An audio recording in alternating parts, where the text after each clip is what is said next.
The taste of copper flooded Geralt's mouth as his body slammed against the cavern wall. His vision swam, fragments of light pulsing behind his eyes like dying stars. The silver sword, his lifeline against the creatures of darkness, lay shattered 10 paces away, its blade gleaming uselessly in the dim phosphorescence of the cave fungi. Blood trickled from his nose, metallic and warm. Not his blood, not entirely, poisoned, hallucinating, out of time. The psychic scream came again, reverberating through the stone chamber with such force that small rocks tumbled from the ceiling. Geralt's fingers clawed at his temples, seeking relief from the invasion. His carefully prepared potions now churned in his stomach, their effects twisted by whatever venom the fiend had introduced to his system. "You'll die here like the others," whispered a child's voice, the sound impossibly close, as though the speaker's lips brushed against his ear. Yet when Geralt whipped his head around, only shadows greeted him, dancing in the guttering light of his fallen torch. He reached for the dagger at his belt, his last defense, but his fingers found only empty leather. The cave floor trembled beneath him. Not the fiends doing this time, but something worse. The mountain itself seemed to groan, ancient and annoyed at the disturbance. Then came the thunder of collapsing stone. The entrance to the chamber disappeared behind a cascade of rock and dirt, sealing him inside with the creature. Trapped, buried, forgotten. Geralt's golden, cat-like eyes adjusted to the deepening darkness as dust billowed through the chamber. The last thing he saw before consciousness fled was a pair of antlers silhouetted against the fading light, and 3 glowing red eyes regarding him with something that might have been pity. This is how a witcher dies, he thought. Not with glory, but with regret. 24 hours earlier, the village of Ernholm clung to the mountainside like a desperate climber, precarious, determined, and one misstep from oblivion. Its wooden buildings leaned into the slope at awkward angles, their foundations dug deep into the stone to prevent the inevitable slide into the valley below. Rain had been falling for 3 days without pause, turning the single dirt road through town into a flowing river of mud. Gheralt of Rivia stood motionless beneath the sagging eaves of the tavern, watching as villagers hurried through the downpour with cloaks pulled tight. Their eyes slid toward him, then quickly away, drawn by his unusual appearance but repelled by the knowledge of what he was. The twin swords strapped to his back told their own story, as did the medallion that hung against his chest, depicting a wolf's head in silver relief. A witcher, a monster slayer, an outcast. Lightning flashed across the mountainside, illuminating the steep path that wound higher into the peaks. For an instant, Geralt thought he saw a silhouette against the gray sky, something tall and crowned with branches, or perhaps antlers. Thunder followed, so loud it seemed to shake the very mountain. "They say the storm follows it," came a voice from behind him. 3 weeks now, no break in the clouds. Geralt didn't turn. He had heard the tavern keeper's approach, the man's labored breathing, the creak of floorboards beneath heavy feet. Humans always thought they moved silently. "The fiend, you mean?" Geralt's voice was like gravel shifting underfoot. "That's why you sent for a witcher." "I..." The tavern keeper moved to stand beside him, a barrel-chested man with a face weathered by mountain winters. 6 dead already, 2 children missing. The Baron's offering 1,000 crowns to whoever kills it, but his own men went up 3 days ago and haven't returned. Geralt's expression remained impassive. Fiends don't typically hunt children. They prefer larger prey. This one does. The tavern keeper's voice dropped. Melina, the herbwoman's daughter. We found only her doll. And little Toman from the mill. He trailed off, unable to finish. A half-truth. Geralt could smell the deception in the quickening of the man's pulse, the slight shift in his stance. Not entirely a lie, but not the complete story either. Villagers rarely told witchers everything. Fear, shame, or secrets. Something always held their tongues. "I'll need a room," Geralt said finally. "Somewhere dry to prepare. And information. Everything you know about where it hunts, when the disappearances happen." Relief flooded the tavern keeper's face. "Of course. We've kept a chamber ready since we sent the messenger. It's yours for as long as needed." "One night," Geralt corrected him. "I hunt at dawn." The tavern keeper nodded hurriedly. "Whatever you require. The Baron wishes to speak with you as well, to provide details about the reward." "The Baron can wait. First, I need to see where the bodies were found." Rain pounded against the roof as if in protest. Another fork of lightning split the sky, closer this time, followed almost immediately by a deafening crack of thunder. In the brief illumination, Geralt again saw the silhouette on the mountainside. Closer now, its antlered head turned in the direction of the village. Watching, waiting, hunting. The chamber offered to Geralt sat at the end of a narrow hallway above the tavern's main room. Despite the tavern keeper's assurances of its comfort, it was little more than a cell. A narrow bed with a straw mattress, a scarred wooden table beneath a small window, and a single chair. But it was dry, and the thick walls muffled the sounds of the storm and the nervous chatter from the patrons below. Geralt placed his swords carefully on the bed and began unpacking the saddlebags he'd carried up from the stable. Glass vials nestled in protective leather pouches clinked softly as he arranged them on the table. Potions prepared for various monstrous encounters. Their contents glowed with unnatural colors. The vibrant red of swallow for healing, the murky green of cat for enhanced night vision, the midnight blue of black blood that turned a witcher's own body toxic to creatures that might feed on him. From another pouch came small bundles of herbs, wolfsbane, celandine, crow's eye, and vials of monster essences collected from previous hunts. These were the raw materials of his profession, the ingredients that might mean the difference between success and death in the coming confrontation. Geralt's movements were methodical, unhurried. He had hunted countless monsters across the continent. Fiends were dangerous, certainly. Their third eye capable of hypnotic effects that could disorient even a witcher, but he had faced them before and survived. Yet something about this hunt troubled him.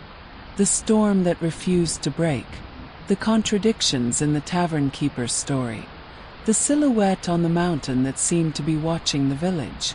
Fiends were territorial and aggressive, but rarely cunning.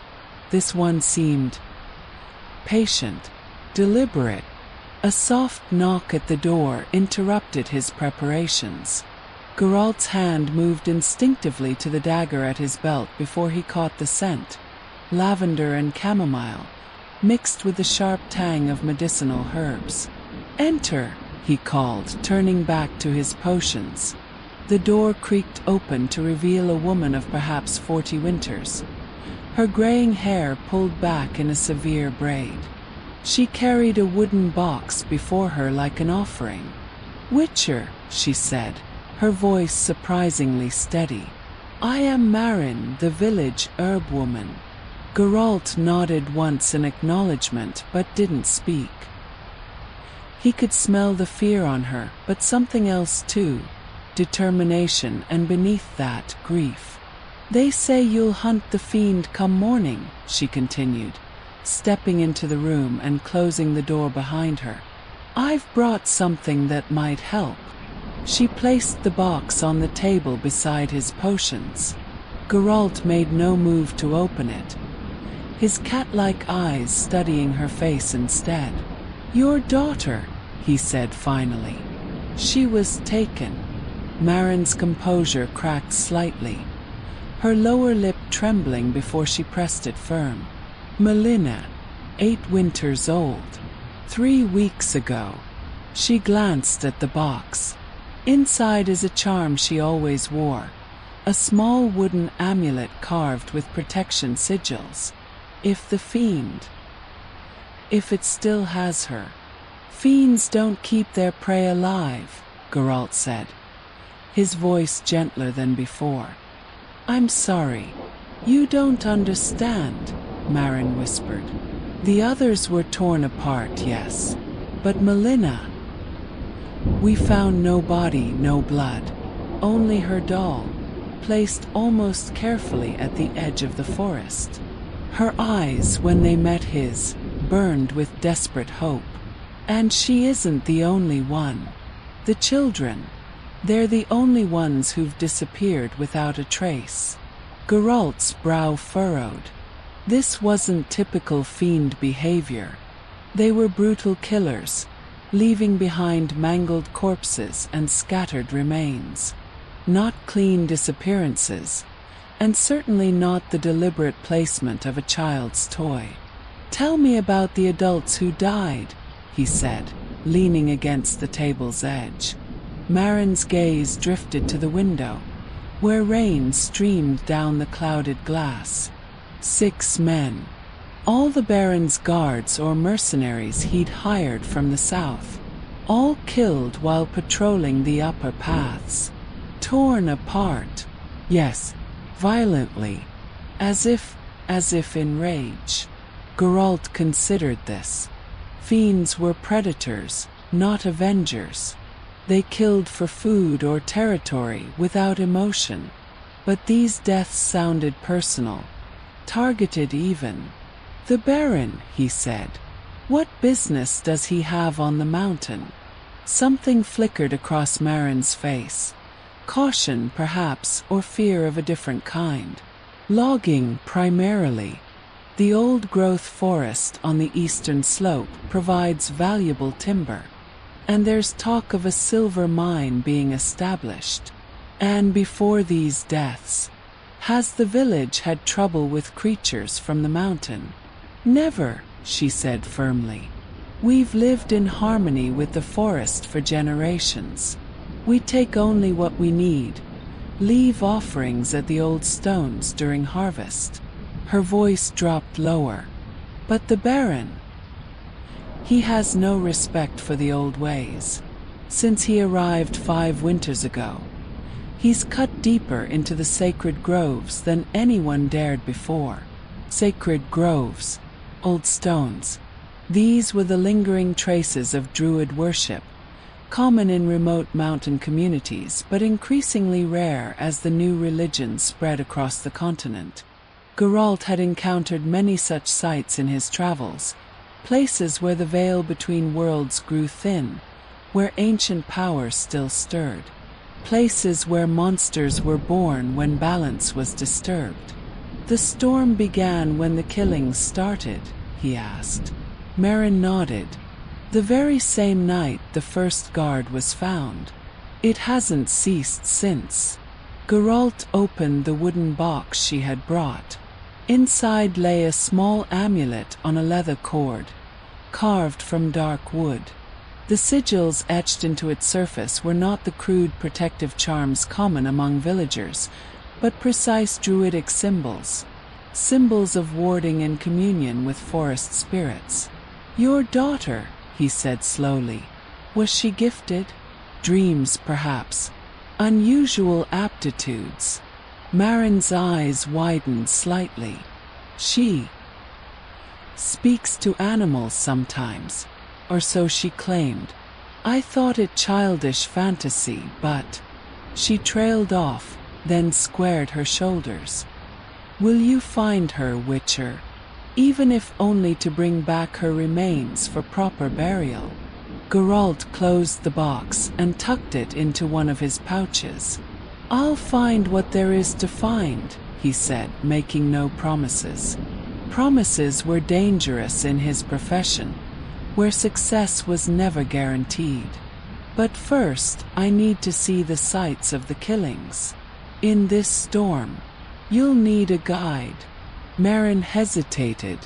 "There's a woman who arrived a fortnight ago. Lyra is her name. She knows these mountains better than most, even those born here. She's been helping search for the missing. A stranger who knows the mountain better than locals." Geralt's suspicion was evident. "She claims to have grown up in these parts before traveling the world," Merrin explained. "She bears strange scars, burns, she says, from a fire in her youth. But her knowledge of the forest paths is uncanny." Another piece that didn't fit the simple narrative of a marauding fiend. Geralt's medallion hadn't trembled since he'd arrived in the village, but his instincts, honed through decades of hunting, sensed a more complex web than was immediately visible. "Where can I find this Lyra?" "She keeps to herself in a small hut at the edge of the village, near the eastern trail." Merrin moved toward the door, then paused. "Witcher. There are whispers among the elders. They say the mountain itself has awakened, that we're being punished." "Mountains don't punish, and monsters don't avenge," Geralt replied. "Whatever's happening here has an explanation, one I intend to find." Merrin nodded, though doubt shadowed her eyes. "Then I wish you success in your hunt." She slipped out the door, leaving behind the lingering scent of her herbs and her grief. Alone again, Geralt returned to his preparations with renewed focus. The story was unraveling already. Children vanishing without trace, guards killed in apparent rage, a mysterious woman with knowledge of the mountain paths, and druidic symbols hidden in plain sight. He selected ingredients for additional potions, one specifically formulated for confronting creatures with psychic abilities. The brewing process required precision and patience, each herb added at exactly the right moment as the base mixture simmered over the small flame of his portable alchemical burner. Outside, the rain continued its relentless assault, and thunder rumbled through the mountains like the growl of a slumbering beast disturbed from ancient sleep. Dawn arrived without sunlight, the storm clouds so thick that the transition from night to day was marked only by a subtle lightening of the gloom. Geralt had spent the night alternating between potion preparation and meditation, the Witcher's substitute for true sleep.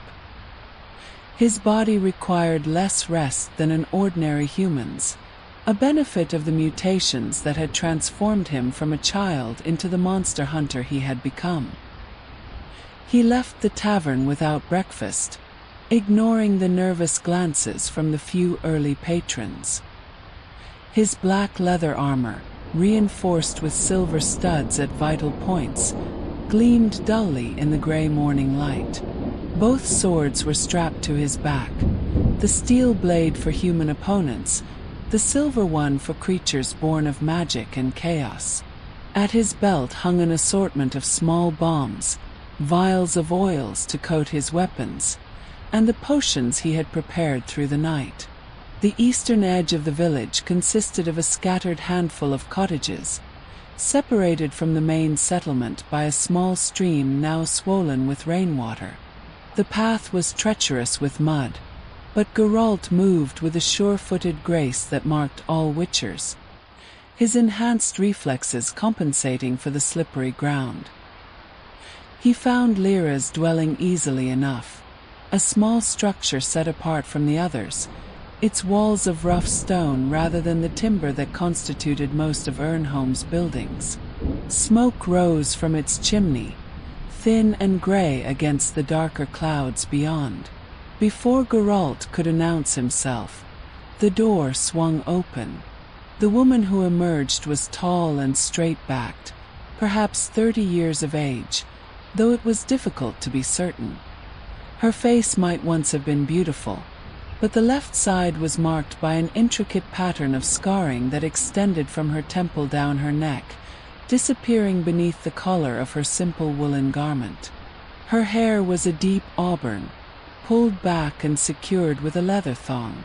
"The famous white wolf," she said, her voice low and melodic. "I wondered when you would come."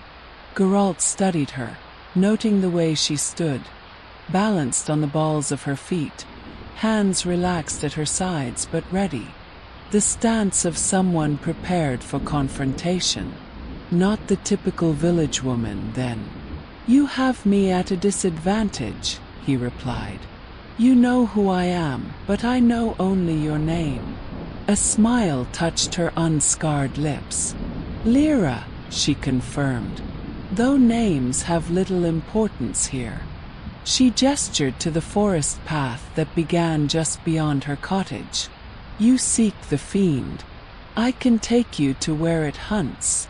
And why would you risk your life to guide a witcher?" "The children," she said simply. "If there's a chance they live, I would see them saved." Geralt's enhanced senses detected no change in her heartbeat, no subtle tells of deception. Yet something about her remained off. The scars, which he now observed more closely, did not quite match the random patterns left by burns. They seemed almost deliberate, forming shapes that teased at the edge of recognition. "The herb woman says you know these mountains well," he said. "Yet you're not from the village." "I was born in these forests," Lyra replied, stepping past him onto the path. She wore practical leather boots and carried a small pack. A knife was visibly strapped to her thigh, a hunter's tool, not a weapon. "Though I left many years ago, recent events called me back." Geralt fell into step beside her as they began to ascend the forest trail. The rain had decreased to a persistent drizzle, but water still dripped heavily from the canopy of pine and ancient oak. The path grew steeper, winding between massive boulders slick with moss and lichen. "Recent events," Geralt echoed. "You mean the killings?" Lyra's pace never faltered. "I mean the desecration," she corrected. "The Baron's men cutting into the heart of the old forest, tearing down the stone circles, uprooting saplings that had grown from seeds planted by the firstborn." "You speak like a druid," Geralt observed, watching her reaction carefully.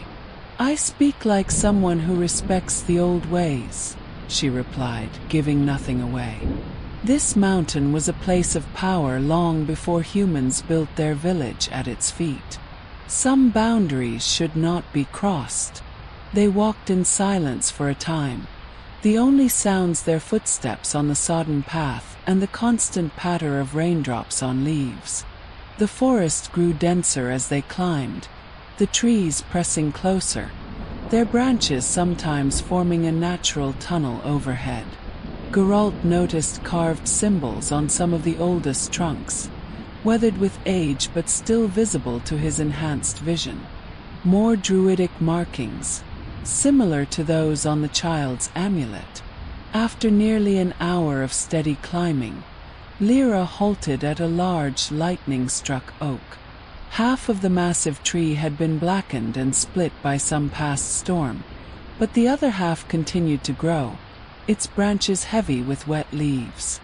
"The first killing happened here," she said, gesturing to the clearing beyond the tree. Geralt moved past her to examine the site. Despite the weeks that had passed and the constant rain, his trained eyes could still detect signs of violence. A darkened patch of ground where blood had soaked into the soil, bark torn from surrounding trees during the struggle, a broken spearhead lying forgotten in the undergrowth.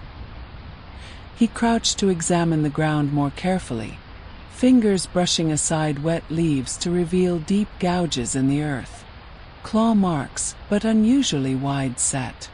Fiend tracks, unmistakably, but something about them seemed wrong. The pattern of movement, the depth of the impressions. "The guard was alone?" he asked, still studying the marks. "Yes," Lyra answered from where she stood by the oak. "A routine patrol," they said. "Though this path leads to nowhere, the Baron would have legitimate business." Geralt looked up sharply. "Where does it lead, then?" She met his gaze unflinchingly. "To the heart of the old forest. To the last of the stone circles that hasn't been dismantled for the Baron's new manor house." Another piece of the puzzle. Geralt rose to his feet, moving in a slow circle around the clearing. The attack pattern was unusual. Fiends typically charged their prey directly, overwhelming with brute force. But the signs here suggested something more calculated. An ambush from multiple angles, almost as if there was more than one attacker, he said aloud. Lyra's expression remained neutral. "The villagers speak of only one creature. The evidence suggests otherwise." Geralt pointed to different areas of the clearing. "Attack from here, then here." The guard was driven toward the ravine edge before the killing blow. Tactical. Deliberate. "Perhaps the fiend is more intelligent than most of its kind," Lyra suggested. Her hand moved to her neck, fingers absently tracing the pattern of her scars. "Perhaps," Geralt conceded, though doubt colored his voice. "Show me the other sites." They continued their ascent, the trail growing fainter as they moved deeper into territory rarely traversed by the villagers. Lyra navigated without hesitation, occasionally pausing to point out small markers that Geralt might otherwise have missed. A stack of stones here, a peculiar arrangement of branches there. Trail signs, but not of any common woodsman's system he recognized. The second and third killing sites told similar stories. Signs of calculated attacks rather than bestial frenzy, evidence of the guards being herded toward specific locations before being slain. But it was at the fourth site that Geralt found something truly puzzling. A small clearing, surrounded by ancient pines whose lowest branches began 20 feet above the ground. In the center stood a flat stone altar, cracked down the middle but still bearing faint carvings. The ground around it was dark with old blood. "Two died here," Lyra said quietly. Geralt circled the altar, noting the lack of struggle evident at the other sites. "They weren't killed in combat," he said, certainty in his voice. "They were sacrificed." For the first time, Lyra showed discomfort, her eyes sliding away from the altar. "The fiend." "A fiend didn't do this," Geralt cut her off. "These men were bound. See the marks on the stone where rope abraded it. They were held down and their throats were cut with a blade." He turned to face her fully. "No claws, no teeth. A ritual killing." Lightning flashed overhead, followed almost instantly by deafening thunder. The storm, which had briefly abated to a drizzle, renewed its fury, rain suddenly pouring through the canopy in sheets. "We should seek shelter," Lyra said, already backing toward a narrow path leading away from the clearing. "There are caves nearby." But Geralt remained beside the altar, his hand now resting on the hilt of his steel sword, the blade meant for humans, not monsters. "Who are you really?" he demanded, his voice barely audible above the storm. "What do you know about these deaths?"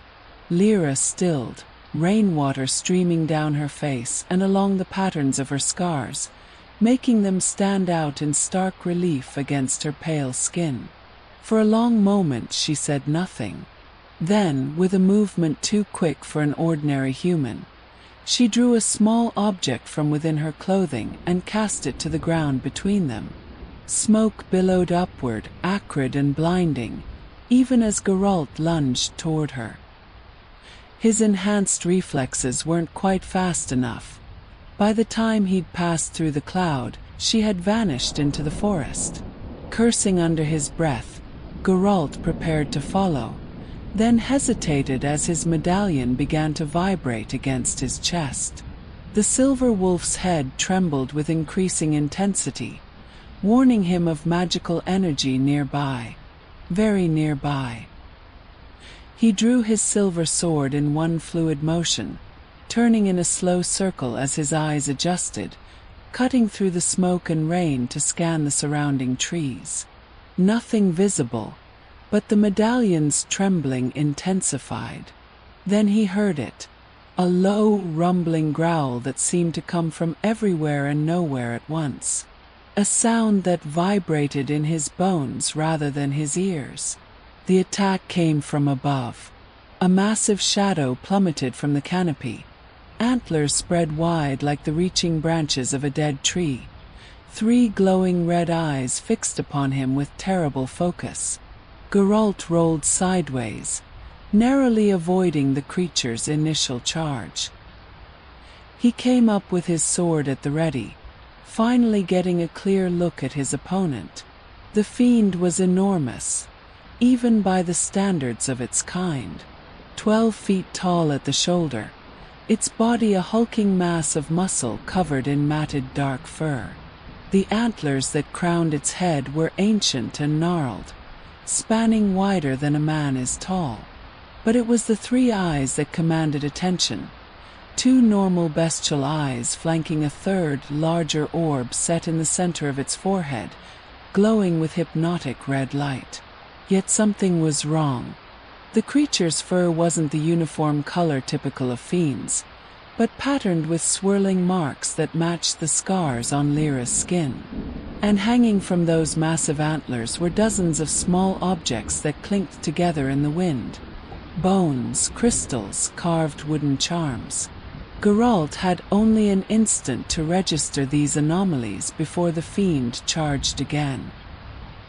He sidestepped, bringing his silver blade around in a whistling arc that should have opened a gash in the creature's flank.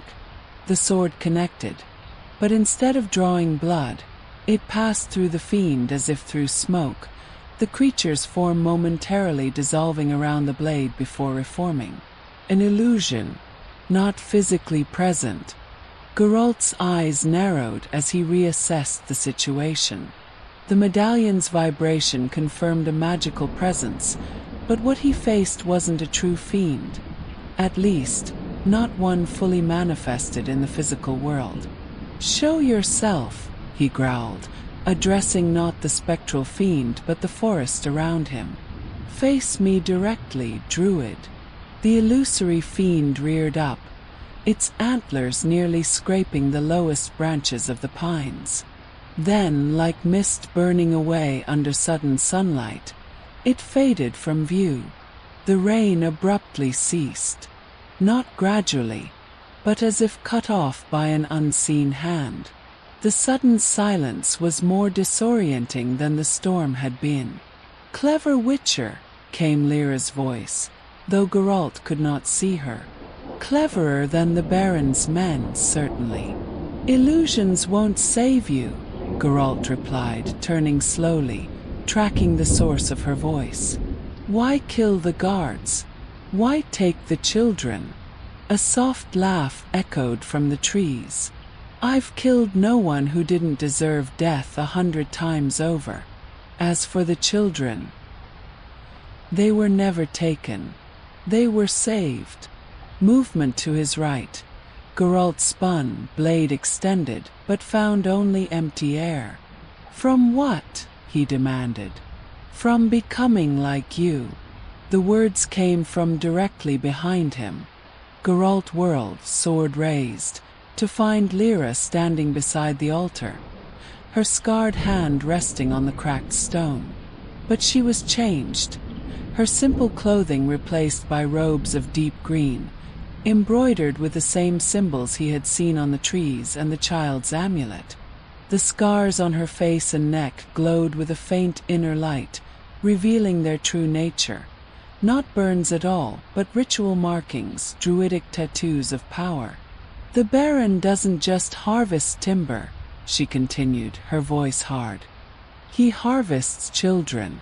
Those with the gift, those who can feel the power in the land. He sells them to men like the ones who made you, Witcher. Men who would transform them into weapons. Geralt kept his sword raised, but she made no hostile move. What men? They call themselves scientists now, not mages. They wear dark coats instead of robes. But the work is the same, blood and pain and mutation. Lyra's eyes flashed with barely contained fury.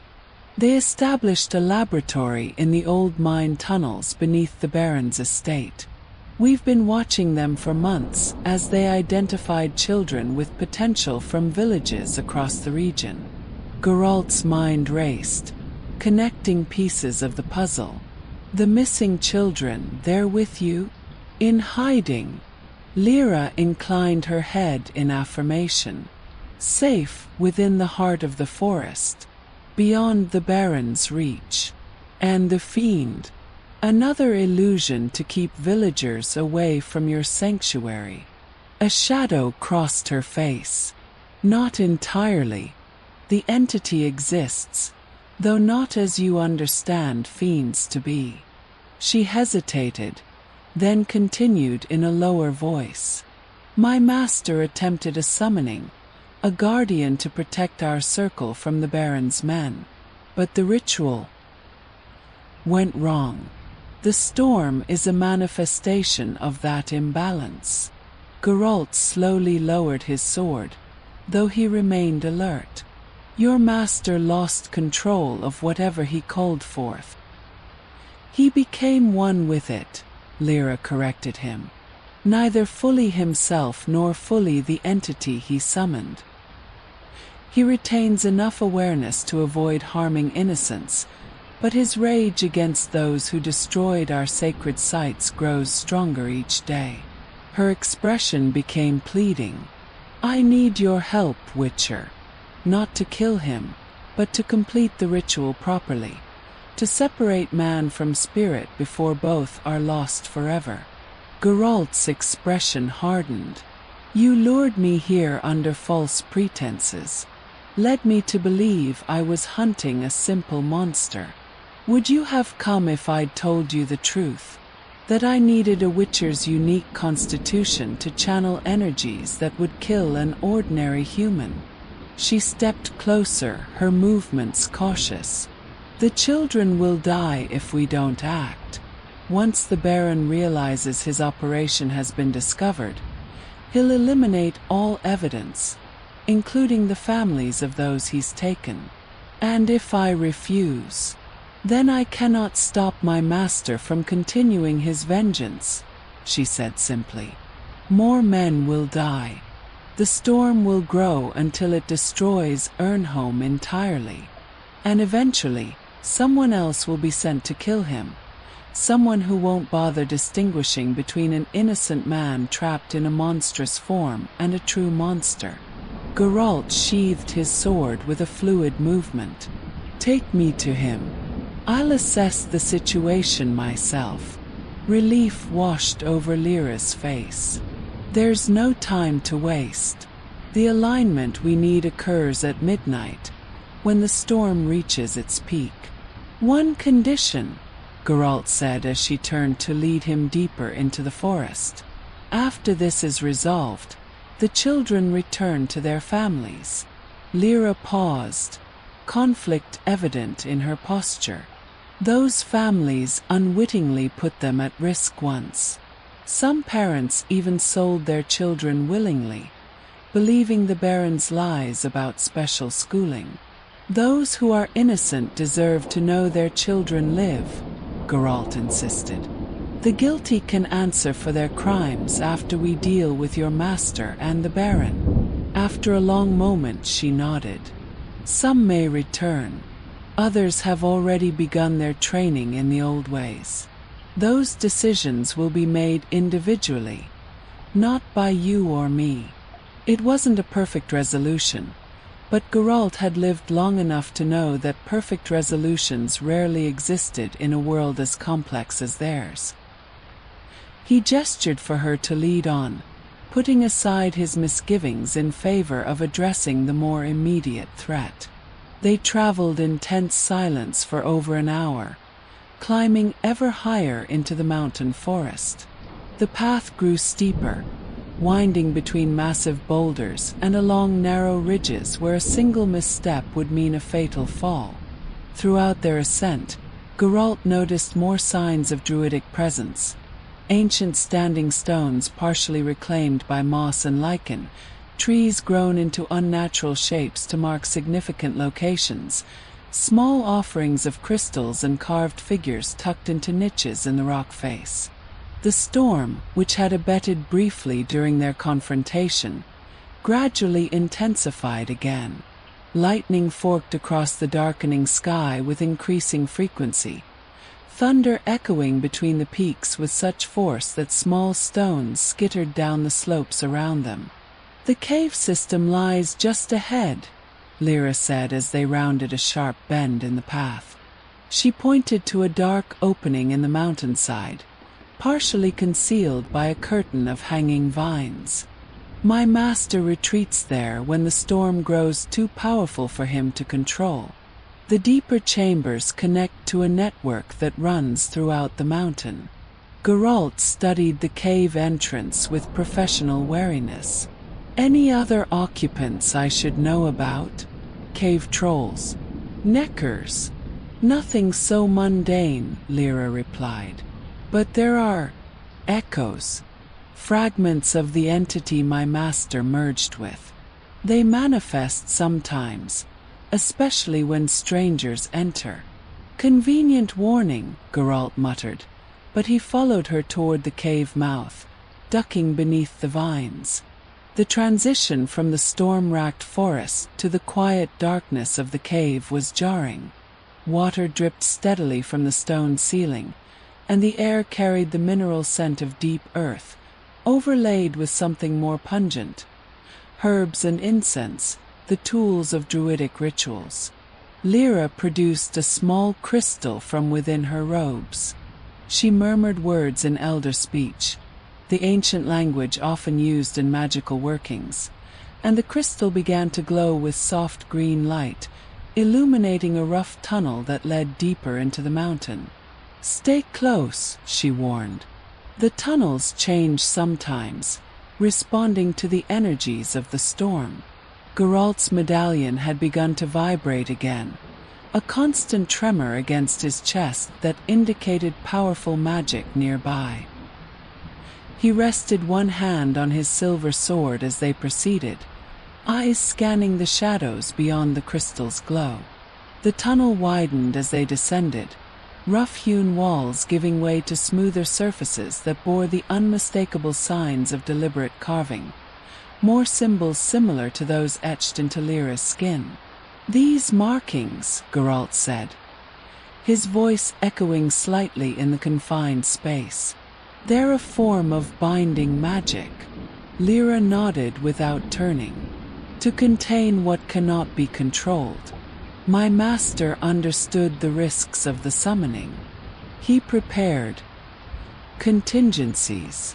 Contingencies that clearly failed." "Not failed," she corrected. "Incomplete. The ritual was interrupted by the Baron's men. They attacked our circle during the most critical phase." The tunnel branched ahead, splitting into 3 separate passages. Lyra hesitated, holding her glowing crystal higher as she studied the options.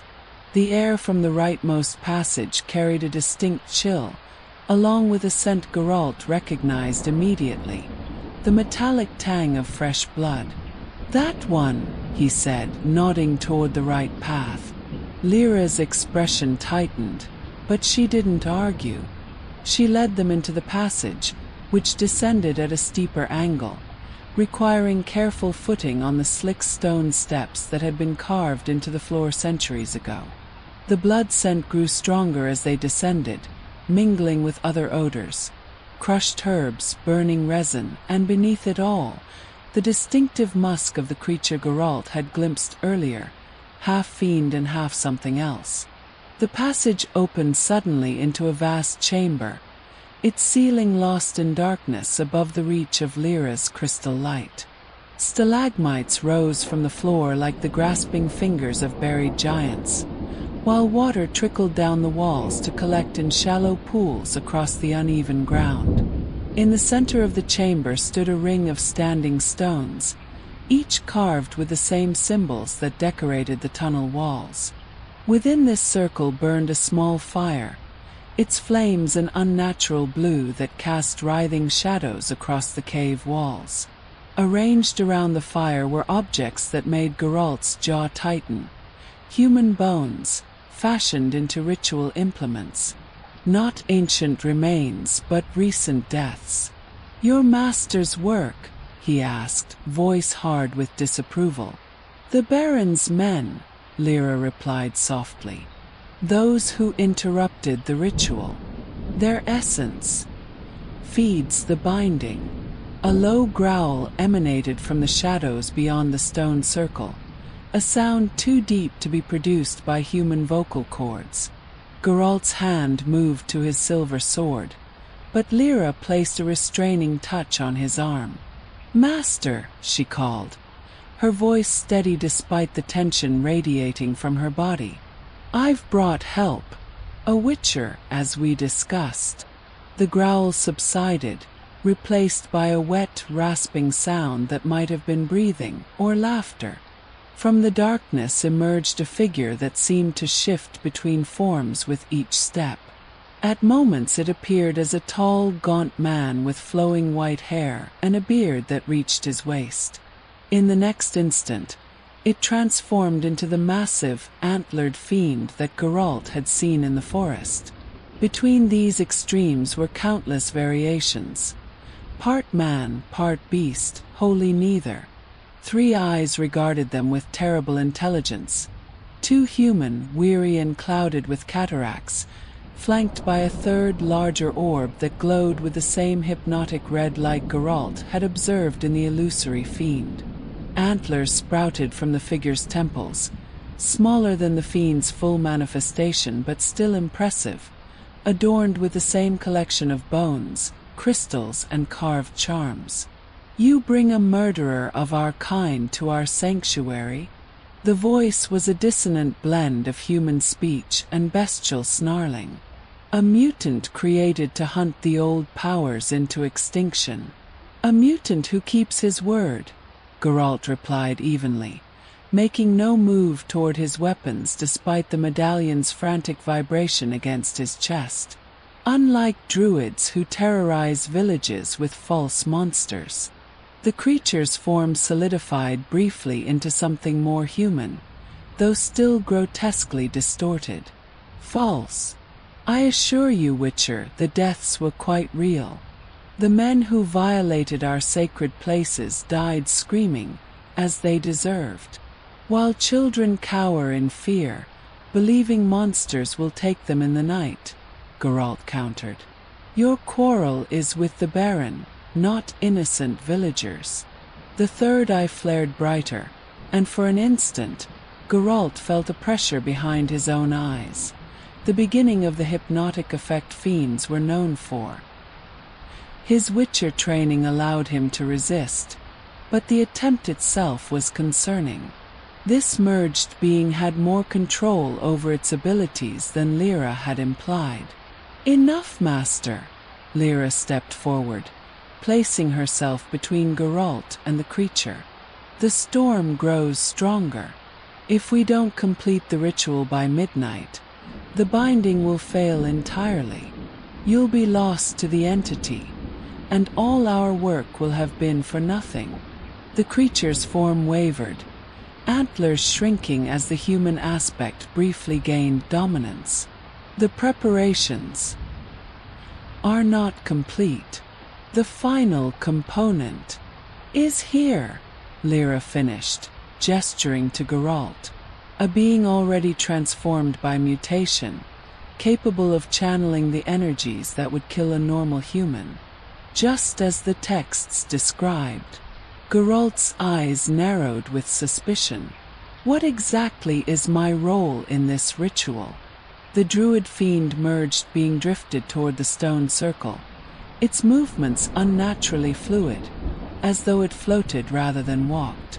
"To bear what cannot be borne," it said cryptically. "To separate what should never have joined." "I need more specifics before I agree to anything," Geralt insisted, remaining where he stood. Lyra turned to him, impatience and worry battling in her expression. "The ritual requires a conduit, someone who can temporarily house the entity while my master's body is purged of its influence. Once separated, we can properly bind the entity to the sacred grove, where it belongs. And this housing is temporary because you're strong enough to resist complete possession," she explained. "Your mutations provide protection that ordinary humans lack. Once the entity recognizes it cannot dominate you, it will seek the prepared vessel instead." She gestured to an ornate container carved from dark wood, sitting just outside the stone circle. Geralt had seen similar objects before, phylacteries designed to contain spirits or demons. But something about this explanation didn't align with the elaborate preparations he observed around the chamber. The bones, the symbols of binding rather than transition, the specific configuration of the stones. "You're not telling me everything," he stated flatly. The druid fiend made that wet, rasping sound again. Definitely laughter this time. "Clever witcher," it croaked. "She omits the risk. The entity I summoned is ancient, powerful. It remembers when witchers hunted its kind to near extinction. It will not go quietly. It will fight the transfer," Geralt surmised. "Try to remain within me rather than enter your prepared vessel." "Yes," Lyra admitted. "But your witcher training might not be enough," Geralt finished for her. "And if it succeeds in possessing me completely." Silence hung in the chamber for several heartbeats. Finally, the druid fiend gestured toward the bone implements surrounding the fire. "Then you join our protectors, your essence feeding the binding. In other words, I die, and you use my remains in your rituals." Geralt's voice remained calm, but his hand had returned to his sword hilt. "A significant detail to overlook in your recruitment pitch. The risk is minimal," Lyra insisted. "Your kind were literally created to resist such influences. And the alternative is far worse. My master consumed entirely, the entity free to ravage not just the Baron's men but the entire region." Lightning struck somewhere very close to the cave entrance, the thunder following so quickly that the entire chamber trembled. Small stones and dust rained from the ceiling. The storm was intensifying, just as Lyra had warned.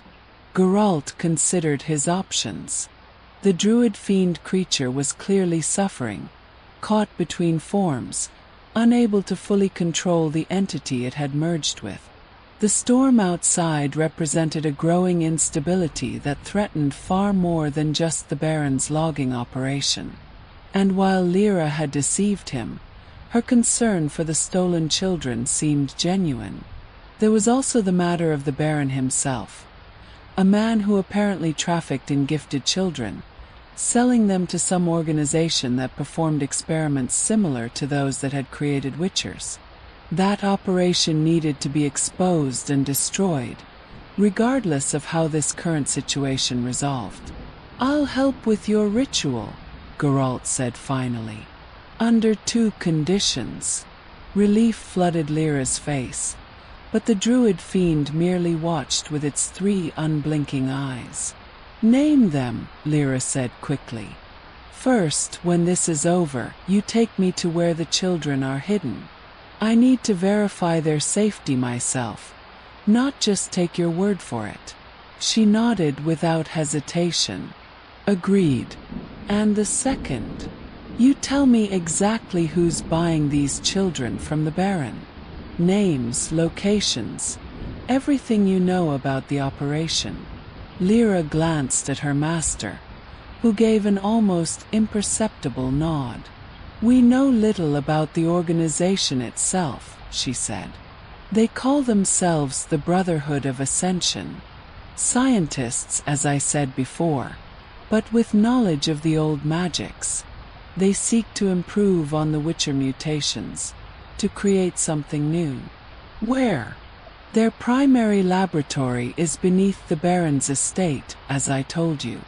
But they have facilities elsewhere. We've tracked shipments of special cargo to locations in Cover and Povis. Children transported like commodities." Geralt had witnessed many horrors in his long life, but the calculated exploitation of the innocent never failed to stoke a cold rage within him. A rage he kept carefully controlled, channeled into precision and purpose rather than blind fury. "Then we proceed," he said. "What do you need me to do?"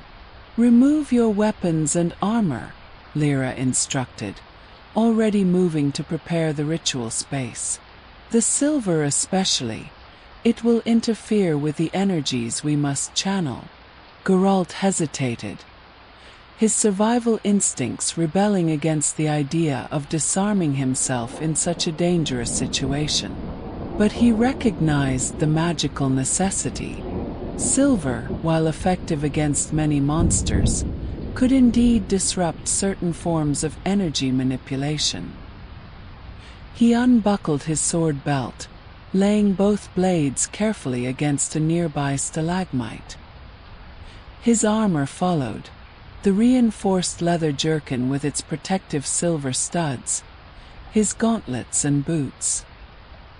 He kept only his simple linen shirt and trousers, and against Lyra's pointed look, the Witcher medallion that hung around his neck. "The medallion stays," he said in a tone that brooked no argument. "It won't interfere with your ritual." The druid fiend had retreated to the stone circle, kneeling within its center beside the blue flame.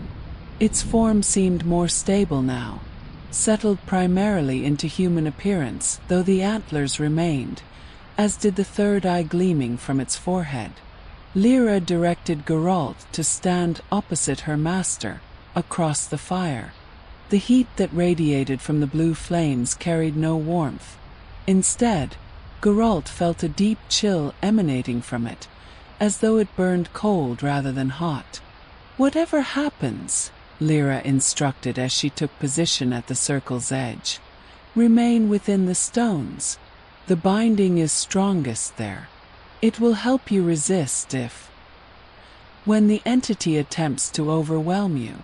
Geralt nodded, centering himself as he had been taught during his Witcher training. His heartbeat, already slower than a normal human's, steadied further as he controlled his breathing, preparing his body for the strain to come. Lyra began to chant in elder speech, her voice rising and falling in complex patterns that caused the symbols carved into the standing stones to glow with the same greenish light as her crystal. The druid fiend joined her, its dissonant voice creating harmonics that seemed to vibrate in Geralt's bones rather than his ears. The blue flame between them flared higher, writhing like a living thing as it reached toward the darkness above. Geralt's medallion trembled violently against his chest, warning of the powerful magic being summoned. Outside, the storm reached new heights of fury. Though they were deep within the mountain, Geralt could hear the constant roll of thunder, feel the tremors as lightning struck repeatedly around the cave entrance. The very air grew thick with charged energy, making it difficult to breathe. The druid fiend suddenly convulsed, its body contorting unnaturally as the creature within it responded to the ritual. Its third eye blazed like a crimson star, fixing upon Geralt with malevolent intelligence. "Witcher," it growled, its voice deeper now, ancient and hungry. "Vessel of convenience. Your kind slaughtered my brethren, bound us with silver and fire. Do you think I will submit to your will?" "I think you have little choice," Geralt replied steadily, though he could feel a pressure building behind his eyes, the entity attempting to exert its influence over him. The druid fiend lunged forward with impossible speed, grasping Geralt's arms with clawed hands that burned cold as winter ice. The third eye pressed against Geralt's forehead, and the world dissolved into crimson agony. Geralt had experienced many forms of pain in his long life. Wounds from monsters' claws, poisonings, the mutations that had transformed him from boy to witcher.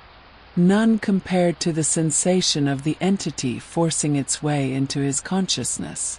It was like having his mind turned inside out, every memory, fear, and desire exposed and examined by a presence both alien and malicious.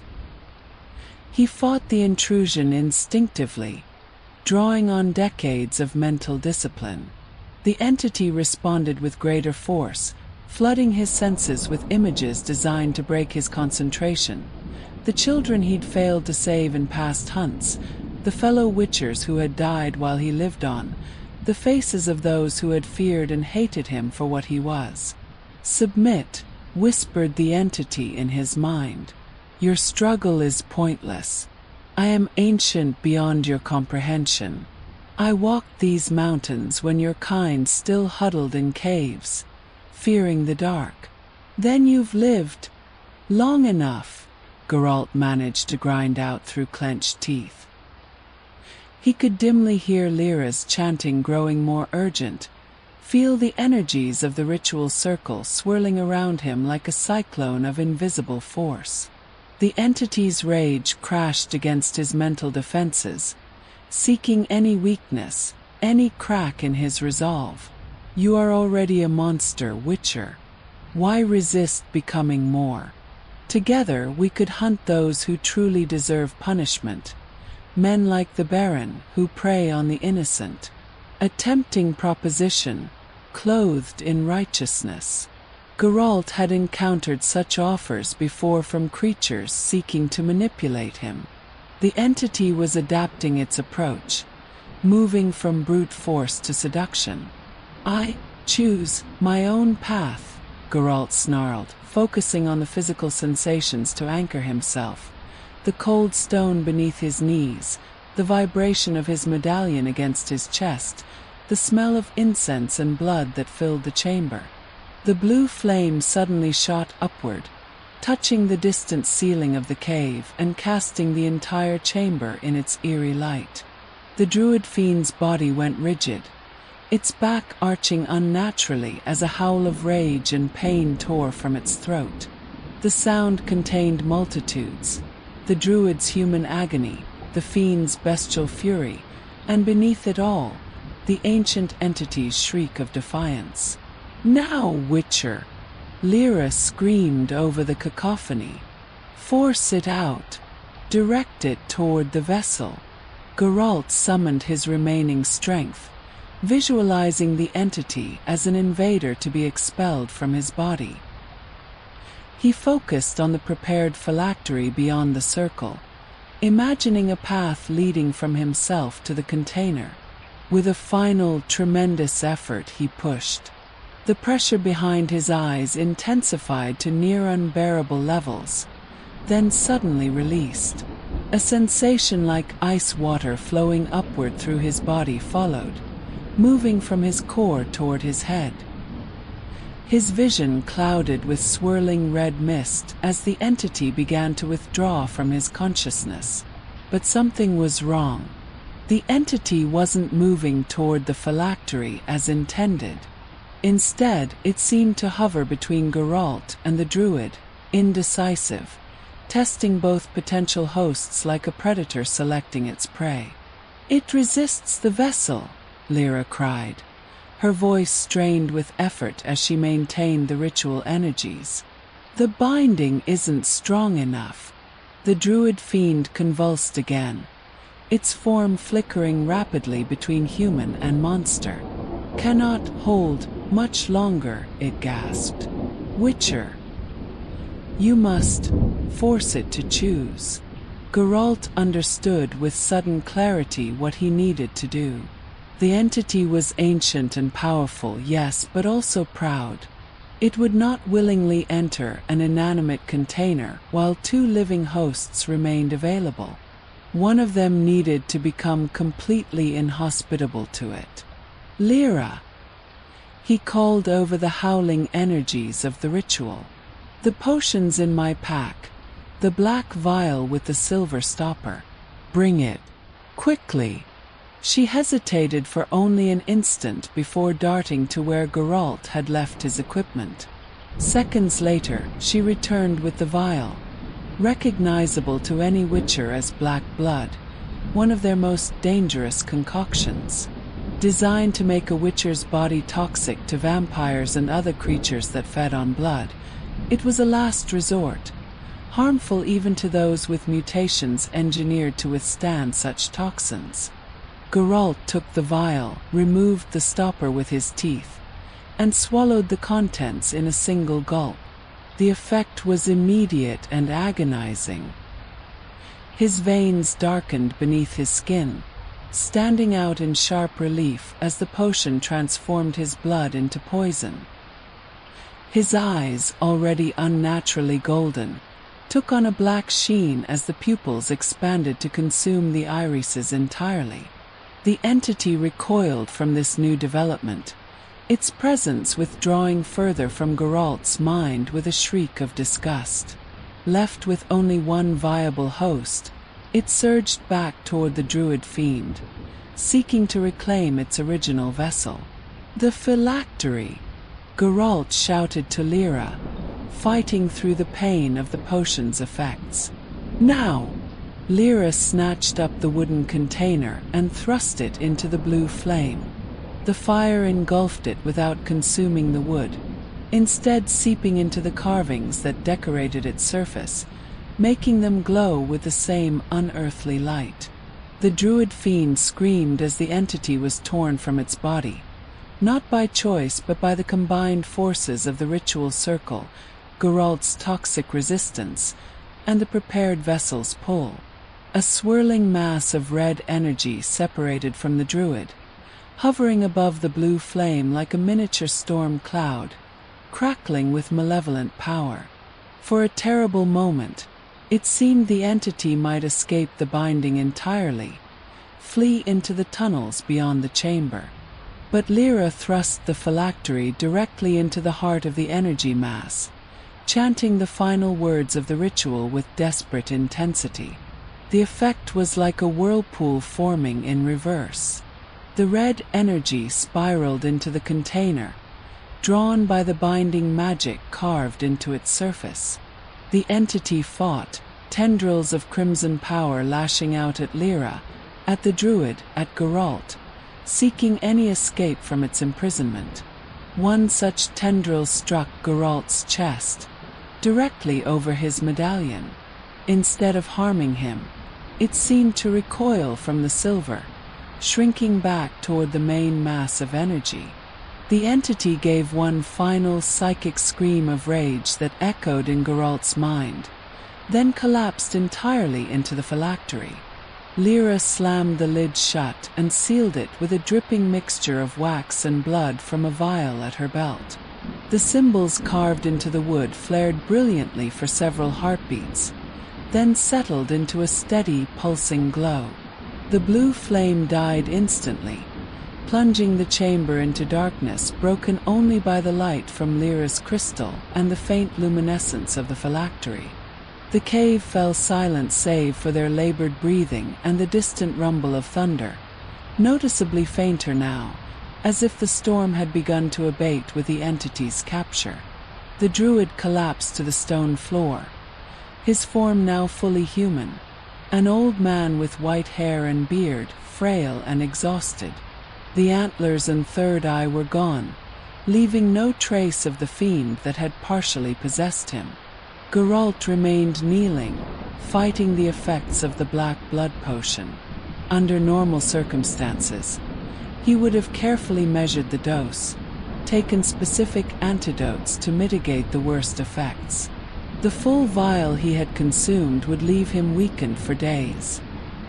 His accelerated healing battling the toxins he had willingly introduced to his system. It worked, Lyra breathed, clutching the phylactery to her chest as she knelt beside her master. Master Caldwell, can you hear me? Are you whole? The old druid's eyes fluttered open, normal human eyes, cloudy with cataracts but free of the malevolent red glow that had possessed them before. Lyra, he whispered, his voice cracked and weak. The entity, contained. Yes, master. The Witcher helped us complete the ritual. The binding holds. Geralt forced himself to his feet, swaying slightly as waves of pain washed through him. The storm, he managed, his voice rougher than usual. Is it subsiding? As if in answer, the distant thunder faded further, the tremors that had shaken the cave throughout the ritual growing less frequent. The natural balance reasserts itself, Caldwell said, allowing Lyra to help him into a sitting position. Though it will take time for the mountain to fully heal from the disruption. What happens to the entity now? Geralt asked, gesturing toward the phylactery. Lyra exchanged a glance with her master before responding.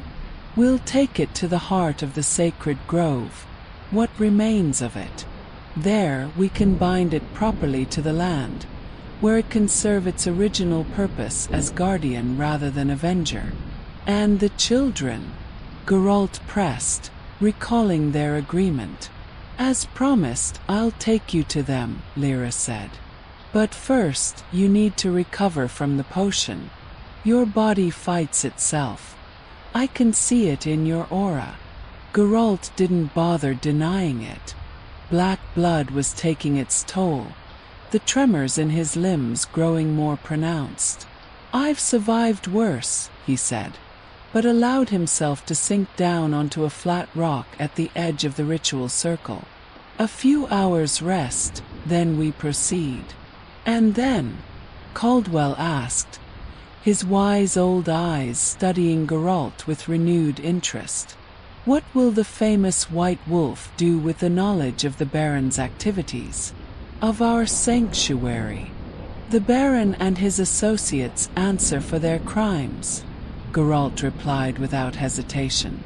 Children return to families that want them. As for your sanctuary, he shrugged slightly. Witchers hunt monsters, not druids protecting the innocent. So long as no more fiends terrorize villages, we have no quarrel. Relief visibly passed through both druids. Lyra set the phylactery carefully on a stone shelf carved into the cave wall, then began tending to her master, helping him drink from a water skin and examining him for lingering effects of the possession.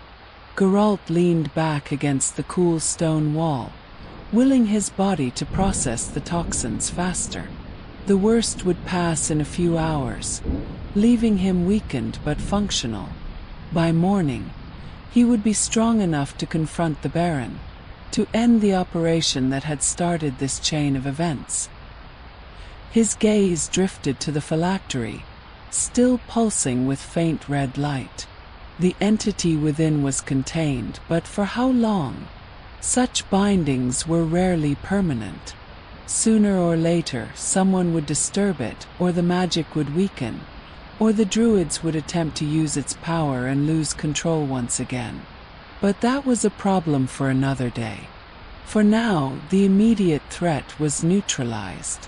The storm was passing, Children were safe from those who would experiment on them, as Geralt himself had been experimented upon so many decades ago. He closed his eyes, allowing himself to slip into a light meditative state to accelerate his healing. His last conscious thought before the meditation took hold was a familiar one, that in a world where monsters wore human faces as often as bestial ones, the line between predator and prey, protector and aggressor, hero and villain, was rarely as clear as villagers hiring a witcher might wish it to be. Dawn broke clear and cool, the storm having passed during the night.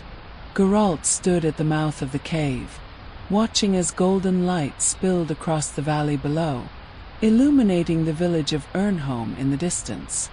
Beside him, Lyra adjusted her pack, the phylactery now safely stored within, wrapped in protective cloths inscribed with additional binding symbols. "The children are held in a sanctuary 2 hours' journey from here," she said, gesturing toward a path that led around the mountain rather than down toward the village. "We established it in the ruins of an ancient elven temple, a place the Baron's men consider haunted and avoid." Geralt nodded, feeling stronger after his meditative healing and a few hours of rest. The black blood had mostly cleared from his system, though he would not be at full strength for at least another day. Still, he was more than capable of completing their journey and confronting the Baron afterward. "And Caldwell?" he asked, glancing back toward the deeper caverns. "Recovering," Lyra replied. "The possession aged him considerably. He'll remain here to regain his strength while I guide you to the children." They set off along the mountain path, moving at a steady pace through forests still dripping from the recent storm. The air smelled clean and renewed, the ozone scent of lightning giving way to the fresh perfume of pine and wildflowers. "You could have told me the truth from the beginning," Geralt said after they had walked in silence for some time. "About the Baron, the children, the entity. Witchers aren't only hunters. We can be allies when the cause is just." Lyra's scarred face remained impassive, but her voice carried a hint of regret. "Old habits. My people have hidden from your kind for generations. Too many druids have died on silver swords when misunderstandings escalated to violence. Some of those misunderstandings involved druids summoning entities they couldn't control," Geralt pointed out. "Like your master did. A calculated risk," she defended. "The Baron's operation grew bolder by the day. We intercepted 3 children bound for his laboratory the night before the ritual. Drugged, caged like animals. Sometimes desperate measures are the only options remaining." Geralt didn't argue the point. He had seen enough of the world's cruelty to understand that sometimes conventional approaches failed, leaving only dangerous paths forward. They continued in companionable silence until the path opened onto a small plateau midway up the mountain. There, nestled between ancient trees, stood the ruins Lyra had described, crumbling elven architecture, elegant even in decay, its white stone gleaming in the morning sunlight. Children's voices carried on the breeze, laughing, calling to one another. As they approached, Geralt saw perhaps a dozen young ones, ranging from about 5 to 12 years of age, engaged in various activities throughout the ruins. Some practiced simple hand movements that Geralt recognized as the beginnings of magical gestures. Others sat in small circles, eyes closed in meditation. Still others tended gardens growing in the sunny patches between fallen columns. Adult druids moved among them, 3 women and 2 men, all bearing the same ritual scarring as Lyra, though less extensive. They watched warily as Geralt approached, several moving protectively closer to the children. "It's all right," Lyra called to them. He's here to help, not harm. The entity is contained. A small girl with dark braids and solemn eyes, perhaps 8 years old, detached from one of the groups and ran toward them. Lyra, did you find my mother? Did you give her my message? Geralt recognized her immediately from the description. Melina, he said, your mother misses you greatly. She gave me your amulet to return to you. The child's eyes widened as she took in the twin swords on Geralt's back, the medallion at his chest. You're a witcher, she whispered, a hint of fear entering her voice. Yes, Geralt replied simply. He knelt to bring himself closer to her level, reaching into his pouch to withdraw the small wooden charm her mother had entrusted to him. But I'm here as a friend. Your mother asked me to find you to make sure you're safe. Melina hesitated, then stepped forward to accept the amulet, her small fingers brushing against Geralt's as she took it. They said the Baron wanted to take me away, that he would hurt me like he hurt the others. No one will hurt you now, Geralt assured her. I'm going to make sure of that. The child studied him with a wisdom beyond her years, then nodded solemnly. I can see your light, she said. It's different than the others here. Elder, but not bad. A gift indeed, Geralt thought. The ability to see auras was rare, valuable. Exactly the kind of talent the Baron and his mysterious associates would covet. Lyra placed a gentle hand on Melina's shoulder. Go join the others for the morning meal, she instructed. I need to speak with the Witcher about important matters. When the girl had gone, Lyra led Geralt to a fallen column where they could sit and observe the entire sanctuary. 16 children in all, she said, gesturing around the ruins. Rescued from various villages within the Baron's territory over the past year. Some, like Melina, were targeted for their gifts. Others were simply in the wrong place when the collectors came through. And all of them taken without their parents' knowledge or consent. Lyra's expression darkened. Not all. Some parents sold their children willingly, believing the Baron's lies about special schooling or apprenticeships. Others. She hesitated. Some families were threatened, their livelihoods at stake if they refused. Geralt's jaw tightened. I've heard enough. It's time to end this operation. The Baron first, then his associates. This Brotherhood of Ascension. The Brotherhood is vast, Lyra warned. Connected to powerful figures across the continent. Defeating the Baron will be only the beginning. Then it's a beginning I'll make today, Geralt replied, rising to his feet. His strength had returned more rapidly than expected, the lingering effects of the black blood fading under the healing influence of sunlight and clear mountain air. Which children have families that would welcome their return? Lyra sighed. Most, I suppose.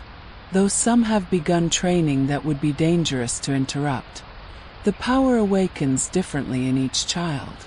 Without guidance, accidents happen. Arrangements can be made, Geralt said. Visits from your druids, perhaps. But they deserve to know their families still live and care for them. After some discussion, they agreed that 11 of the 16 children would be returned to their homes once the Baron had been dealt with. The remaining 5, either orphans or those with particularly volatile gifts, would stay with the druids for more intensive training, at least for now. Geralt spent time walking among the children, listening to their stories, gauging their well-being with a professional eye. They seemed healthy and largely happy, though some still carried the shadows of trauma from their abductions or the lives they had left behind. As midday approached, Geralt prepared to depart. I'll return by tomorrow with news.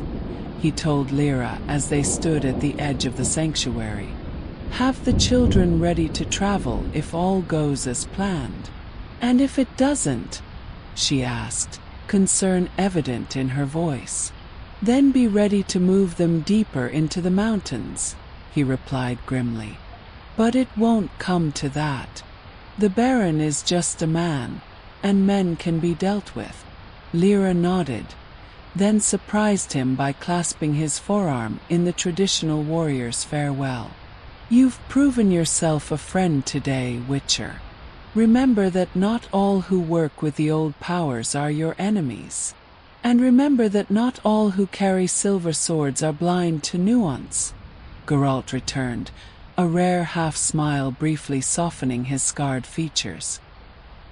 He departed the sanctuary, descending the mountain by a different path than they had climbed, one that would bring him directly to the Baron's estate rather than back through the village. His mind was focused on the confrontation to come, strategies forming and reforming as he considered what he knew of the operation. The Baron's estate came into view by mid-afternoon, a sprawling manor house of recent construction, surrounded by outbuildings and a high stone wall. Located some distance from Ernholm, it occupied a commanding position on a plateau overlooking both the village and the valuable timber forests the Baron had been harvesting.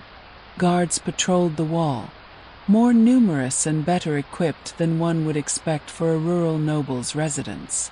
Their armor and weapons marked them as mercenaries rather than local militia, hardened fighters from the south, recognizable by their distinctive scale armor and curved short swords.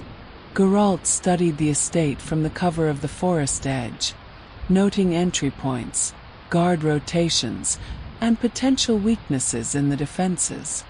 The main gate was heavily guarded, but a section of wall near the eastern corner showed signs of recent repair, the mortar still fresh and lighter in color than the surrounding stone. As the sun began its descent toward the western mountains, casting long shadows across the valley, Geralt prepared for his approach. He could simply walk up to the gate, demand an audience with the Baron as the Witcher hired to kill the fiend. But that would put the Baron on alert, give him time to destroy evidence or worse, move the laboratory and its victims elsewhere. No, this required stealth, at least initially. Geralt drank a small dose of cat potion, just enough to enhance his already superior night vision without the toxic side effects of his earlier black blood consumption. The familiar sensation of his pupils expanding to fill his eyes washed over him, the world shifting to sharper contrast as shadows became nearly as clear as daylight. He circled the estate, approaching from the east where the repaired section of wall offered the best opportunity for entry.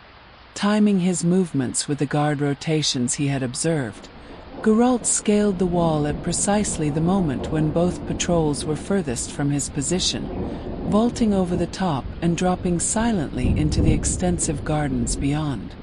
The manor house itself was lit from within, warm light spilling from dozens of windows onto the manicured grounds.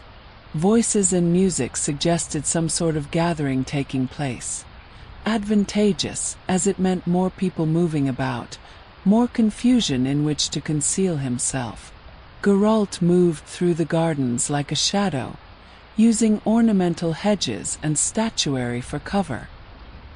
His enhanced hearing picked up fragments of conversation from guests strolling through the grounds, merchants, minor nobles, and what appeared to be representatives from various guilds, all speaking of contracts, timber rights, mining operations, and most significantly, special projects requiring unique resources and specialized labor.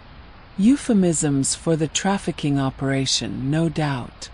A servant's entrance at the rear of the manor offered the most discreet point of entry. Geralt waited until a kitchen boy emerged to dump a bucket of waste water, then slipped inside before the door closed. The kitchen was a chaos of activity. cooks and servants rushing to prepare food for the gathering, too busy to notice an additional body moving through their midst, especially one skilled at remaining unobtrusive. Geralt had infiltrated enough estates in his long career to understand their typical layout. The Baron would likely maintain an office or study on the upper floor, away from the public areas. And if there was indeed a laboratory beneath the manor, access would be restricted, possibly concealed. He made his way through service corridors and up a narrow staircase used by the staff, avoiding the main halls where guests mingled.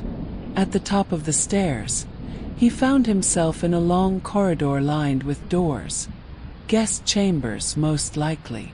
At the far end stood a pair of guards flanking a larger, ornately carved door. The Baron's private chambers, or perhaps his study. 2 guards meant something worth protecting. Geralt considered his options.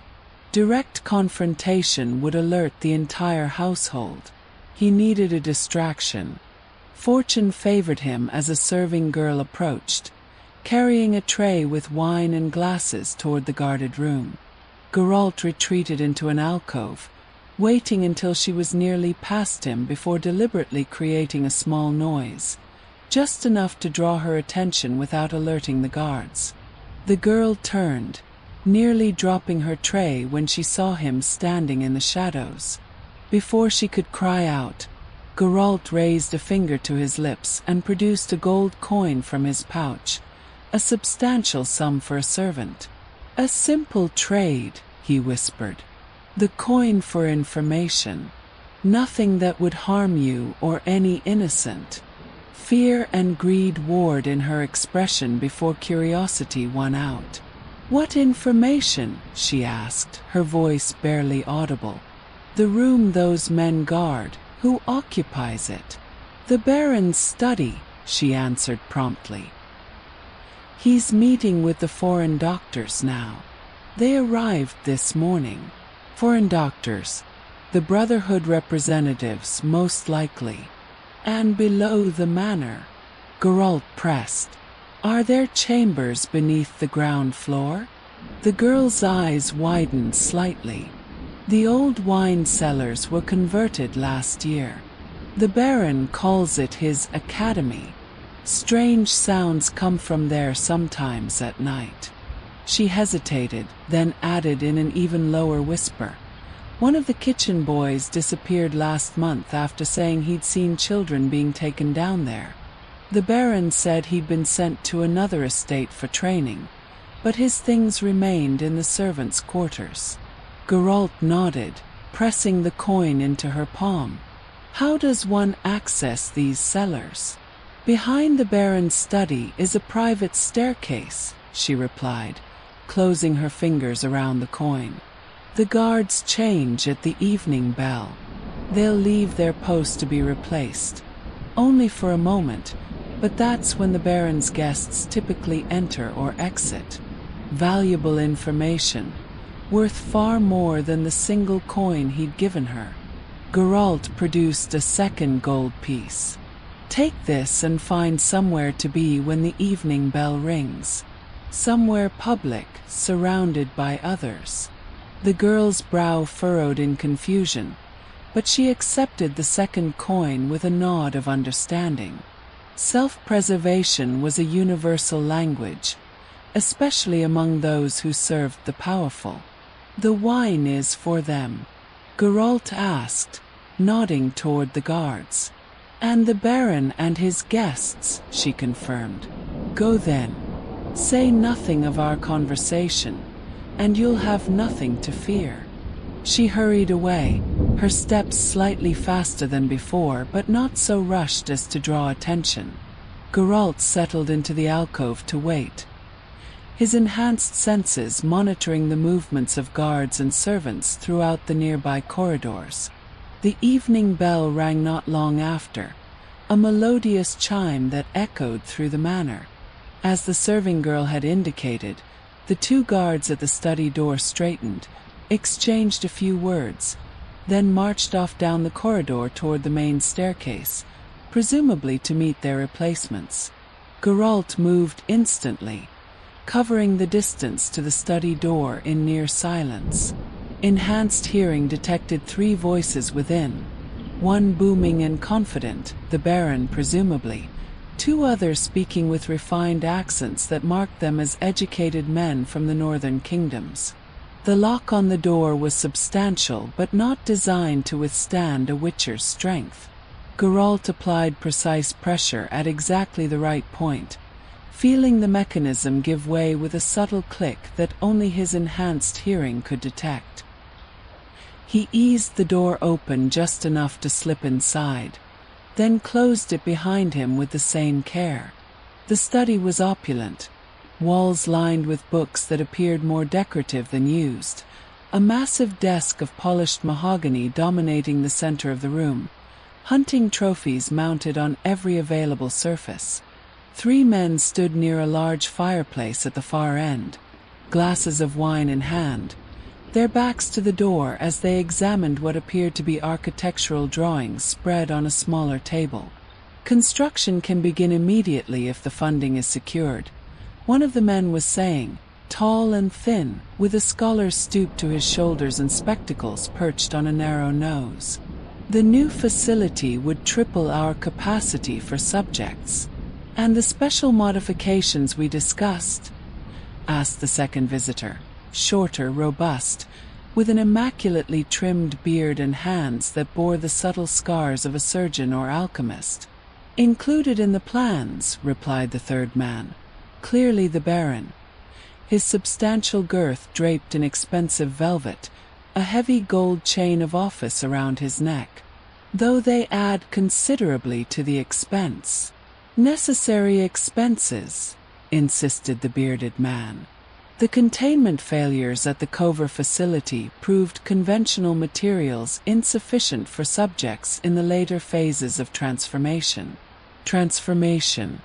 The word hung in the air, confirming Geralt's worst suspicions about the nature of their research. Well, gentlemen, the Baron continued, raising his wine glass, to the future of the Brotherhood of Ascension and our productive partnership. The latest shipment of subjects should arrive within the week, and you'll receive no more shipments, Geralt interrupted, stepping away from the door into the firelight. The 3 men spun toward him, expressions cycling rapidly from shock to fear to calculation. The Baron recovered first, his hand moving toward what was likely a concealed weapon or alarm within his robes. I wouldn't, Geralt advised coldly. Your guards won't reach you in time. Witcher, the Baron acknowledged, forcing a tremulous smile. We've been expecting you, though not quite like this. I trust you've dispatched our fiend problem. Your reward awaits. Save the performance, Geralt cut him off. I know about your academy, the children you've abducted, your arrangement with these gentlemen. The 2 Brotherhood representatives exchanged glances. The taller one adjusted his spectacles with trembling fingers, while the bearded one subtly shifted his stance, the movement of someone with combat training, assessing threats and options. My dear Witcher, the Baron blustered, there's been some misunderstanding. We operate a legitimate school for gifted youngsters. Perhaps you've heard concerning rumors, but I assure you, I've seen the children you've stolen, Geralt said flatly. Heard their stories. Visited the druids you've been persecuting to cover your operations. The Baron's facade cracked, his expression hardening into something more genuine and more dangerous. Then you've been sadly misinformed. Those primitives have been sabotaging legitimate business interests for years. Their so-called sacred groves sit atop valuable resources. And if a few brats with talent can be put to better use advancing human knowledge rather than dancing around trees, well, human knowledge, Geralt echoed with quiet menace. or in human transformation. You're recreating Witcher trials, experimenting on children. The bearded Brotherhood member stepped forward, his demeanor now openly hostile. What we do goes far beyond the crude mutations that created your kind, Witcher. We stand at the threshold of the next evolution of humanity. These children are privileged to participate. Privileged to die in agony, you mean? Geralt growled. I know the success rates of such experiments. How many graves have you filled beneath this estate? A tense silence followed, broken only by the crackling of the fire and the distant sounds of the gathering below. What exactly do you want? The Baron finally asked, all pretense abandoned. Money. We have plenty. A share in the research. That could be arranged. I want the operation ended. The laboratory destroyed. All records of your research turned over to me. Geralt's voice remained level, but his hand had moved to rest on the hilt of his steel sword. And the children you're currently holding released into my custody. The taller Brotherhood member scoffed. Impossible. Years of work, invaluable data. Acceptable terms, interrupted the bearded man, earning shocked looks from his companions. With certain conditions. Heidelman, you can't seriously, the Baron began. Silence, Heidelman snapped. The Witcher has us at a disadvantage momentarily, but he's not thinking beyond tonight. He turned to Geralt with calculating eyes. You'll have what you ask. The current subjects released, this facility closed. In exchange, you leave with no further investigation into our organization. A clean severance. Geralt recognized the offer for what it was. A temporary retreat, not a surrender. The Brotherhood would simply relocate, continue their work elsewhere. But it would save the children currently held captive, and provide time to dismantle more of their network later. The children first, Geralt insisted. Then we'll discuss terms. Heidelman nodded slowly. Through that door. He indicated a concealed entrance behind a bookshelf. The staircase leads to the laboratory level. The current test subjects, 7 in total, are in the holding cells at the far end. The Baron looked as though he might object, but a sharp glance from Heidelman silenced him. The taller Brotherhood member merely watched with a scientist's detached curiosity, as if the entire confrontation were an experiment whose outcome he found academically interesting. Geralt approached the concealed door cautiously, aware this could be a trap. His medallion had begun to vibrate subtly, a warning of magical energies nearby, though whether defensive spells or something related to their experiments, he couldn't determine. I'll return shortly, he said, eyes moving between the 3 men. Do nothing foolish in my absence. The staircase beyond the hidden door spiraled downward into darkness, the air growing cold and damp with each step. Geralt descended swiftly but cautiously, alert for guards or other defenses.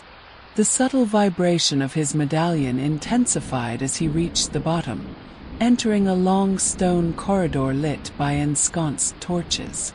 The laboratory complex was larger than he had anticipated, a network of chambers branching off from the main corridor, each dedicated to different aspects of the Brotherhood's work. Geralt passed rooms filled with alchemical equipment, anatomical drawings covering the walls, chambers housing caged animals in various states of unnatural mutation, a library stacked with ancient tomes and more recent research journals. The cells, as Heidelman had indicated, lay at the far end of the complex. 2 guards stood watch outside a heavy iron door, looking surprised at Geralt's approach. Their hands moved to their weapons. "The Baron sent me," Geralt stated before they could challenge him. "The subjects are to be moved immediately." The guards exchanged uncertain glances. "We received no such orders," one began. Geralt didn't have time for prolonged deception. In a movement almost too fast for human eyes to follow, he closed the distance between them, rendering both unconscious with precise blows before either could raise an alarm. He took the ring of keys from the belt of the senior guard and unlocked the cell door. The chamber beyond was dimly lit and divided into individual cells along both walls. Each cell contained a small cot, a chamber pot, and a child. 7 in total, as Heidelman had stated, ranging in age from perhaps 6 to 13 years. All wore identical gray shifts, and all bore the unmistakable signs of recent experimentation. Unusual pallor, partially healed incisions at their temples and throats, eyes that reflected the dim light like a cat's would.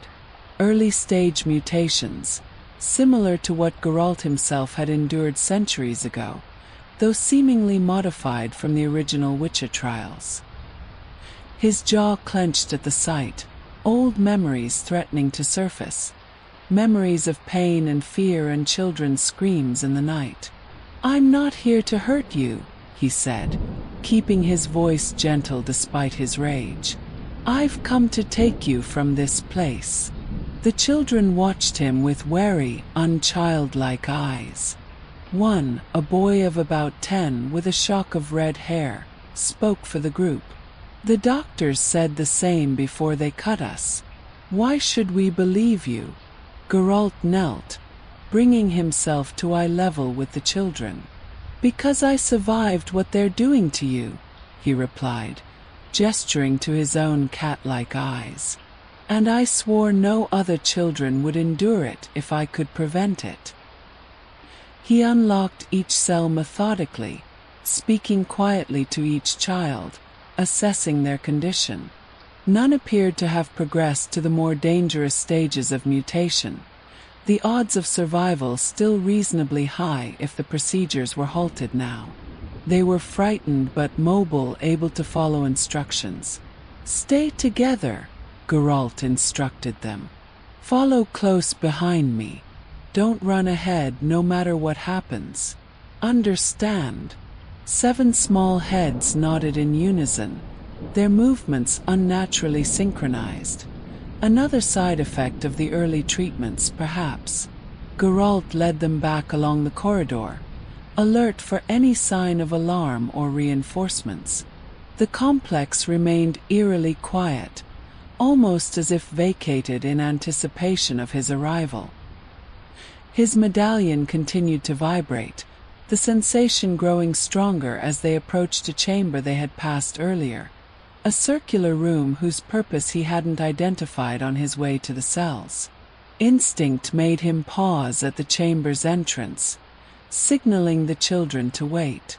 Within, a complex magical apparatus dominated the center of the room, concentric circles of silver wire embedded in the stone floor, surrounding a raised dais upon which sat a crystalline structure that pulsed with violet light. The device radiated magical energy, causing his medallion to tremble violently against his chest. "What is this place?" he murmured, more to himself than to the children. "The Ascension Chamber," answered the red-haired boy who had spoken earlier. "Where they take us when we're ready. No one comes back from there. The final stage of their experiments, then. And likely the source of the magical energy he'd been sensing throughout the complex." Geralt's eyes narrowed as he studied the apparatus, recognizing components similar to those used in the trial of the grasses that had transformed him into a witcher, but modified, enhanced with technologies and magical theories that hadn't existed in his day. They were creating something beyond witchers, something potentially more powerful, and almost certainly more unstable. This couldn't be left intact, regardless of whatever agreement he reached with Heidelmann and the Baron. Geralt reached into the pouch at his belt, extracting a small, spherical bomb of his own creation, a combination of dimeritium dust and more conventional explosives, designed specifically to disrupt magical constructs. "Cover your ears and eyes," he instructed the children. "Then run past this room toward the stairs. Wait for me at the bottom. Go!" The children obeyed instantly, small hands clamping over ears and eyes before they dashed past the chamber entrance. When the last had passed, Geralt activated the bomb with a sharp twist, tossed it precisely into the center of the magical apparatus, and sprinted after the children.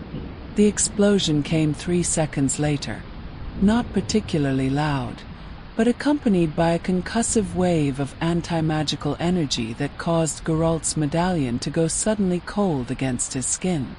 The violet light that had illuminated the corridor flickered and died, plunging them into near darkness broken only by the distant torches near the staircase.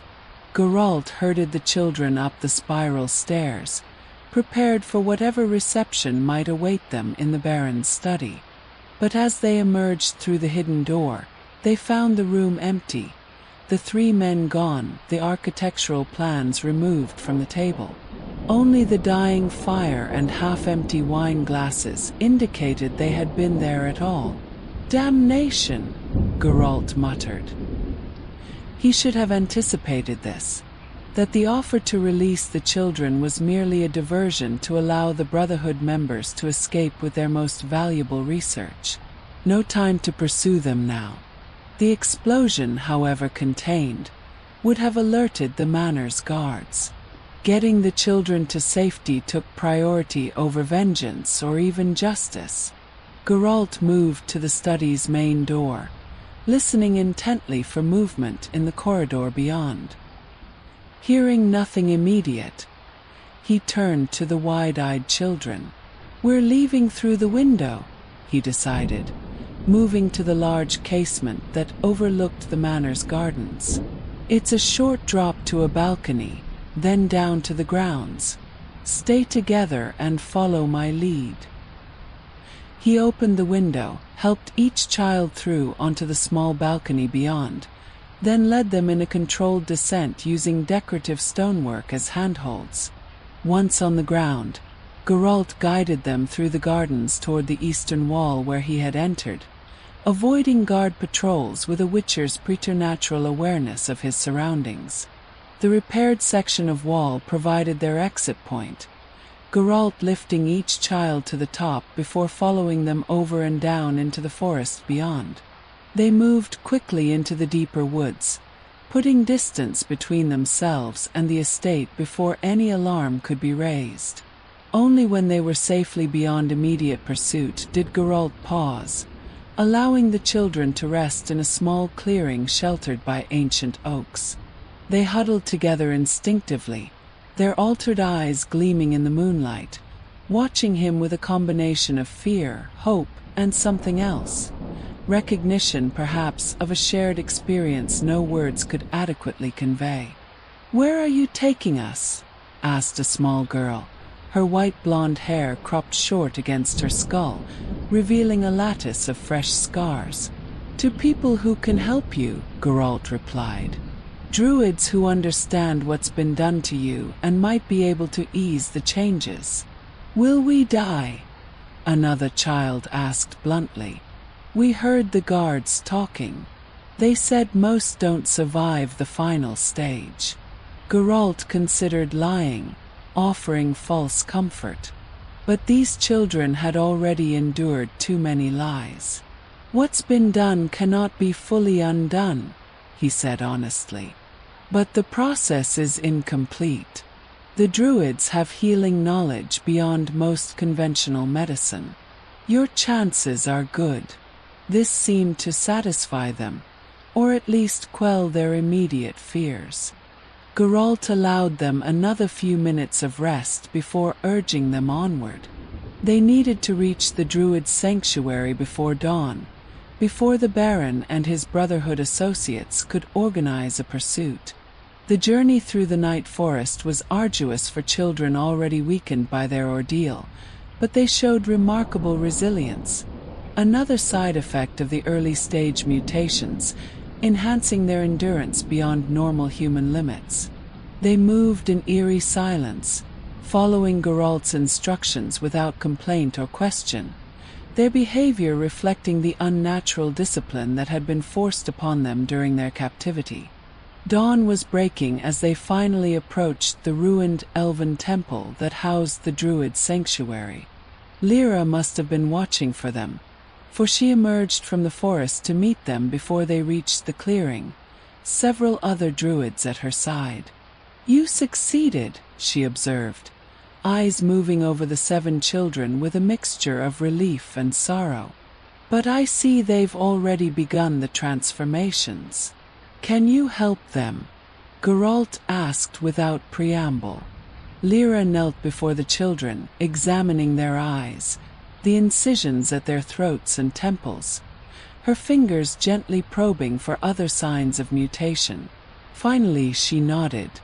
"The process is early enough to mitigate many of the changes.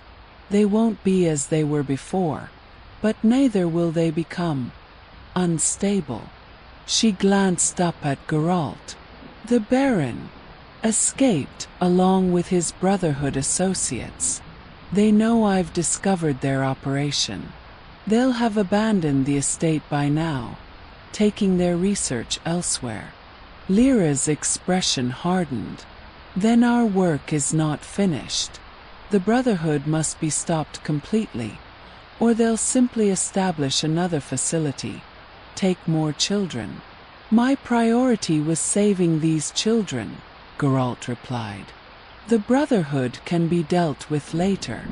The other Druids had begun leading the rescued children toward the sanctuary, speaking to them in gentle tones, already beginning the process of healing both physical and psychological wounds. Lyra remained with Geralt, studying his face with an intensity that suggested she was seeing more than just his physical appearance. "You've destroyed something in their laboratory," she stated rather than asked. "I can sense the disruption in the magical fields around you." Geralt nodded. "Some sort of enhanced mutation chamber, different from what created Witchers, more advanced, but also more unstable from what I could determine." "The Brotherhood seeks to create something beyond Witchers," Lyra said, echoing his earlier thoughts. "Beings with greater powers but bound to their control through alchemical and magical dependencies. They've been experimenting for decades, using knowledge stolen from multiple magical traditions, including Druidic knowledge," Geralt surmised. "Yes, which is why the conflict between our circle and the Baron escalated beyond mere territorial disputes over sacred groves." She gestured for him to follow her toward the sanctuary. "You need rest before you continue your hunt. Food, meditation, preparation." Geralt didn't argue. The night's exertions, coming so soon after the ritual with the entity and his consumption of black blood, had depleted his reserves. A few hours of meditative rest would restore his full fighting capabilities, necessary if he was to pursue the Brotherhood effectively. Within the sanctuary, he found the children he had rescued already being tended to by the Druids, wounds cleaned and dressed, malignant alchemical substances being drawn from their systems through poultices and carefully administered herbal concoctions. They would survive, though forever changed by their ordeal. Like himself, like all Witchers, Lyra showed him to a quiet corner of the ruins where he could meditate undisturbed, bringing food and clean water before leaving him to his rest. Geralt settled into the familiar posture, controlling his breathing, allowing his enhanced metabolism to repair the subtle damages of recent exertions. His mind, however, remained active, processing what he had learned, planning his next moves. The Brotherhood of Ascension represented a threat potentially greater than any monster he had faced. Men with the knowledge and willingness to create new monsters under their control, using children as their raw materials. This was no longer a simple contract to slay a fiend. It had become something personal, a crusade against those who would inflict on others the same torments he had endured as a child. The memories of his own transformation, usually kept firmly contained behind mental walls built over centuries, threatened to surface. The screams of boys undergoing mutation. The casual cruelty of the mages who had created the first Witchers. The statistics they had recited dispassionately. 7 out of 10 subjects dead, 2 reduced to mindless beasts, 1 successful transformation. Geralt forced the memories back, focusing instead on the present need. The Baron first, a local power, but ultimately dispensable to the Brotherhood's larger operation. His estate would be abandoned, but the man himself would likely seek refuge with allies in the region. Then the Brotherhood representatives, Heidelmann and his unnamed colleague, who would be returning to their main facility to salvage what they could of their research program. And finally, the Brotherhood itself.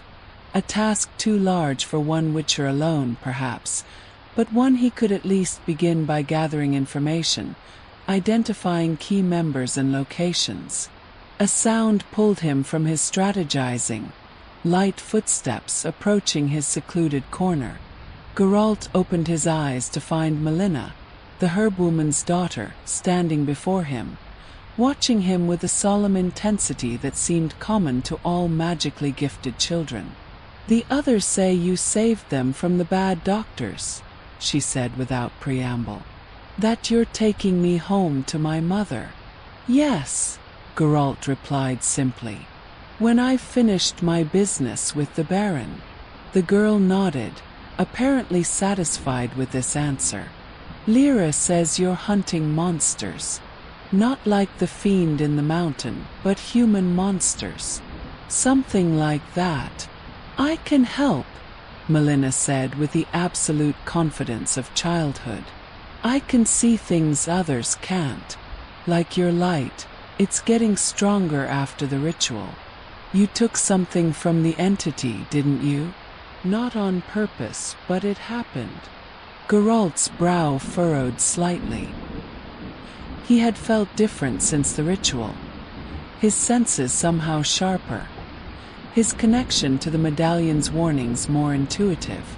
But he had attributed this to recovery from the black blood potion, not to any transfer from the entity. "What do you see?" he asked, curious despite himself. "Threads," she replied, making a weaving gesture with her small hands. "Between people, places, things. Some are bright, some dark. I can follow them, see where they lead." She pointed to his chest, approximately where the medallion rested beneath his shirt. "There's a new thread from you to the Baron. I can see where it goes." Geralt studied her with newfound interest. This was no simple magical sensitivity, but a rare form of scrying ability, the capacity to perceive connections and trace them across distances. Precisely the talent he needed to locate the Baron quickly. "Can you show me?" he asked. Melina nodded, then closed her eyes in concentration. When she opened them again, they had changed. The pupils expanded to fill the entire eye with darkness, similar to the effect of cat potion but clearly magical rather than alchemical in nature. "He's not far," she said, her voice taking on an oddly adult cadence. "A hunting lodge in the northern foothills. 3 guards with him. The thread is bright with fear. He knows you'll come for him." Her eyes returned to normal, and she swayed slightly with the effort of her scrying. Geralt steadied her with a gentle hand on her shoulder, impressed and concerned in equal measure. "Thank you," he said seriously. That helps me greatly. But you shouldn't strain your gift like that without proper training. She smiled, a fleeting expression that transformed her solemn face into that of a normal child, if only for a moment. Lyra is teaching me. She says I have the potential to become a great seer one day. The smile faded. But first, I want to go home to my mother. And you shall, Geralt promised. As soon as the Baron has been dealt with, and it's safe for all of you to return. Melina nodded, then surprised him by placing her small hand on his forearm. The entity gave you something else, she said, her voice dropping to a whisper. A warning about what the Brotherhood is really trying to create. It's in your dreams now, but you haven't remembered yet. Before Geralt could question her further, she withdrew her hand and ran back toward the main part of the sanctuary, leaving him with a disturbing new piece of information to consider. The entity, ancient and knowledgeable, had apparently transferred more than just enhanced sensitivity during their brief connection.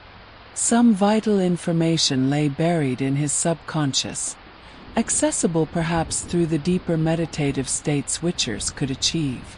Intriguing, but it would have to wait. The Baron's location was now known, and he had to be dealt with before he could flee the region entirely or summon additional Brotherhood support. Geralt rose, feeling refreshed despite the interruption to his meditation. He checked his weapons and remaining potions, preparing for what he hoped would be the final confrontation in this particular hunt. The Baron might be merely a pawn in the Brotherhood's larger game, but he was a pawn with blood on his hands. Blood of innocent children taken from their families, subjected to torturous experiments, their lives forever altered. For that, there could be only one sentence. The hunting lodge Melina had described was familiar to Geralt. He had passed it during his journey to Earnholm, noting its isolated position and defensive construction. Ostensibly built for sporting expeditions into the northern forests, it was in reality a fallback position, a place to retreat when danger threatened the main estate. By midday, Geralt had positioned himself on a wooded ridge overlooking the lodge, observing the preparations being made below. 4 guards, not 3 as Melina had seen, perhaps a recent addition. They patrolled the perimeter with professional discipline, watching the approaches from the south where they would expect pursuit to come. They weren't watching the steep, rocky slope to the north, considered impassable to most humans, especially in daylight when an approaching climber would be clearly visible against the exposed rock face. Most humans, however, weren't Witchers, and most pursuers didn't have the patience to wait for the ideal moment to strike. Geralt circled wide around the lodge, approaching the northern cliff as the sun began its descent toward the western mountains. The lengthening shadows provided just enough concealment for him to scale the nearly vertical rock face, his enhanced strength and reflexes allowing him to find handholds where others would see only sheer stone. The lodge's northern window, a small aperture high in the gabled roof, designed for ventilation rather than entry, provided his access point. Geralt eased the wooden shutter open and slipped inside, finding himself in a small storage loft above the main room of the lodge. Below, voices carried clearly to his enhanced hearing. The Baron, his tone alternating between fear and bravado as he argued with someone, not Heidelman or his colleague, but a new voice, cold and authoritative. The project is compromised beyond recovery, this new voice was saying. The Witcher has destroyed years of research, freed subjects representing an enormous investment. The Brotherhood's leadership requires an explanation, Baron. How was I to know he'd side with the Druids? The Baron protested. Witchers hunt monsters, not protect them. And your security measures at the laboratory were supposed to be impenetrable. You were entrusted with maintaining secrecy through local control, the cold voice replied. The druid problem should have been eliminated months ago, not allowed to fester until they summoned entities and attracted a witcher's attention. The Brotherhood's council will want someone held accountable for this failure. Now see here, the Baron blustered. I've invested my entire fortune in this venture. The land, the facilities, the bribes to officials to look the other way. You can't simply.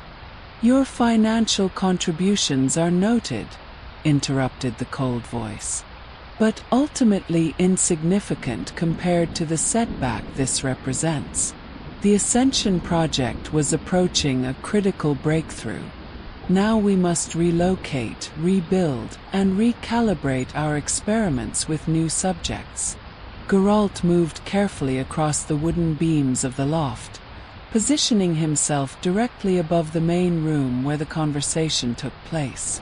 Through gaps in the rough planking, he could see the Baron pacing nervously before a large fireplace, sweat beading on his flushed face despite the relative cool of the mountain evening. Seated in a high-backed chair, watching the Baron with reptilian stillness, was a figure Gheralt had not yet encountered. Tall and skeletal, dressed in austere black robes embroidered with arcane symbols in silver thread. His face was hidden behind an ornate mask of polished steel, featureless save for narrow eye slits from which gleamed keen, calculating eyes. A higher-ranking Brotherhood member, clearly. Someone sent to evaluate the failure and determine consequences. The Witcher must be dealt with, the masked figure continued. He knows too much, has seen our methods. If he connects our work to other Brotherhood operations. My men are searching for him, the Baron assured him. The best trackers money can buy. They'll find him within days, if not hours. Your men couldn't even contain a handful of druids, the masked figure replied with contempt. A witcher is beyond their capabilities. No, we must employ more specialized resources.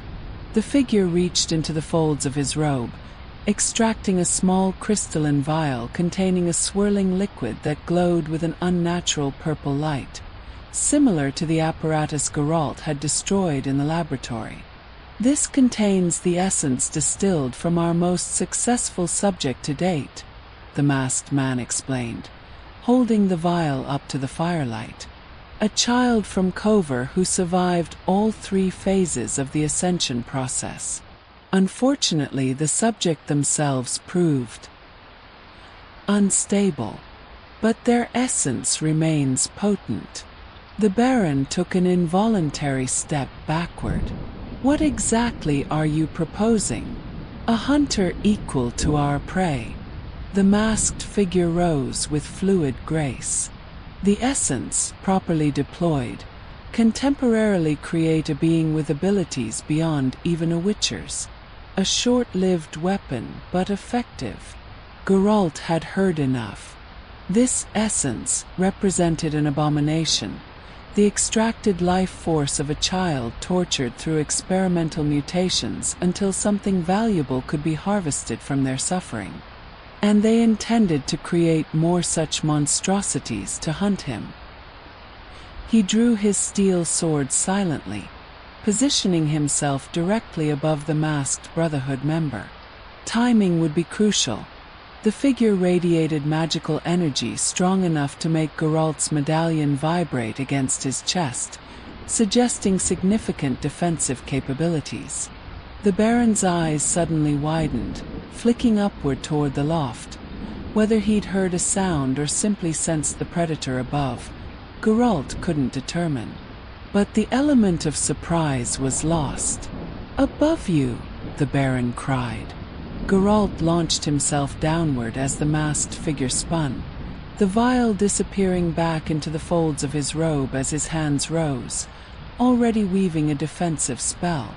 Geralt crashed through the weakened planking, sword extended, aiming for a killing blow before the spell could manifest. The masked man completed his gesture a fraction of a second before Geralt's blade would have connected. A barrier of shimmering energy materialized between them, deflecting the sword with a shower of sparks. The force of Geralt's attack still drove the mage backward, sending him staggering against the stone fireplace. The Baron scrambled away, bellowing for his guards.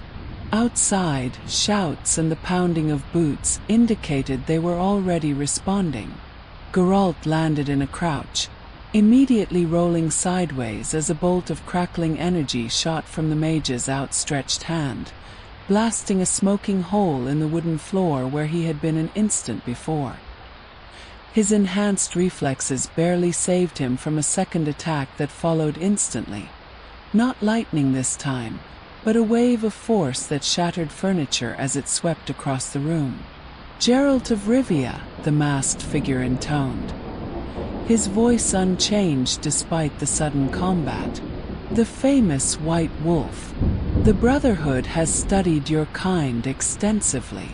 Your mutations are primitive, unrefined, but educational. Glad to have contributed to your research," Geralt growled, circling warily, looking for an opening in the mage's defenses. "Though I think your education is about to end." The front door burst open as the guards rushed in, weapons drawn. Geralt was now caught between them and the mage, a deliberate tactic on the Brotherhood member's part, forcing him to divide his attention. "Kill him!" the Baron commanded from where he had taken refuge behind an overturned table. The guards advanced cautiously, clearly recognizing the danger a Witcher represented. Geralt assessed his options rapidly. For trained fighters plus a powerful mage exceeded even his considerable combat abilities in a direct confrontation. He needed to change the parameters. With a swift movement, Geralt reached into the pouch at his belt and cast a small object toward the guards. Another of his specialized bombs, this one designed to disorient rather than destroy. It erupted in a blinding flash of light and a concussive wave that sent the unprepared men staggering backward, temporarily blinded and deafened. In the moment of confusion, Geralt charged the mage, who had shielded himself from the bomb's effects with another magical barrier. But the barrier only protected against the bomb, not the physical attack that followed. Geralt feinted with his sword, drawing the mage's attention upward while simultaneously sweeping a leg beneath the man's robes, disrupting his balanced stance. The masked figure stumbled, his concentration broken. The barrier flickered and died.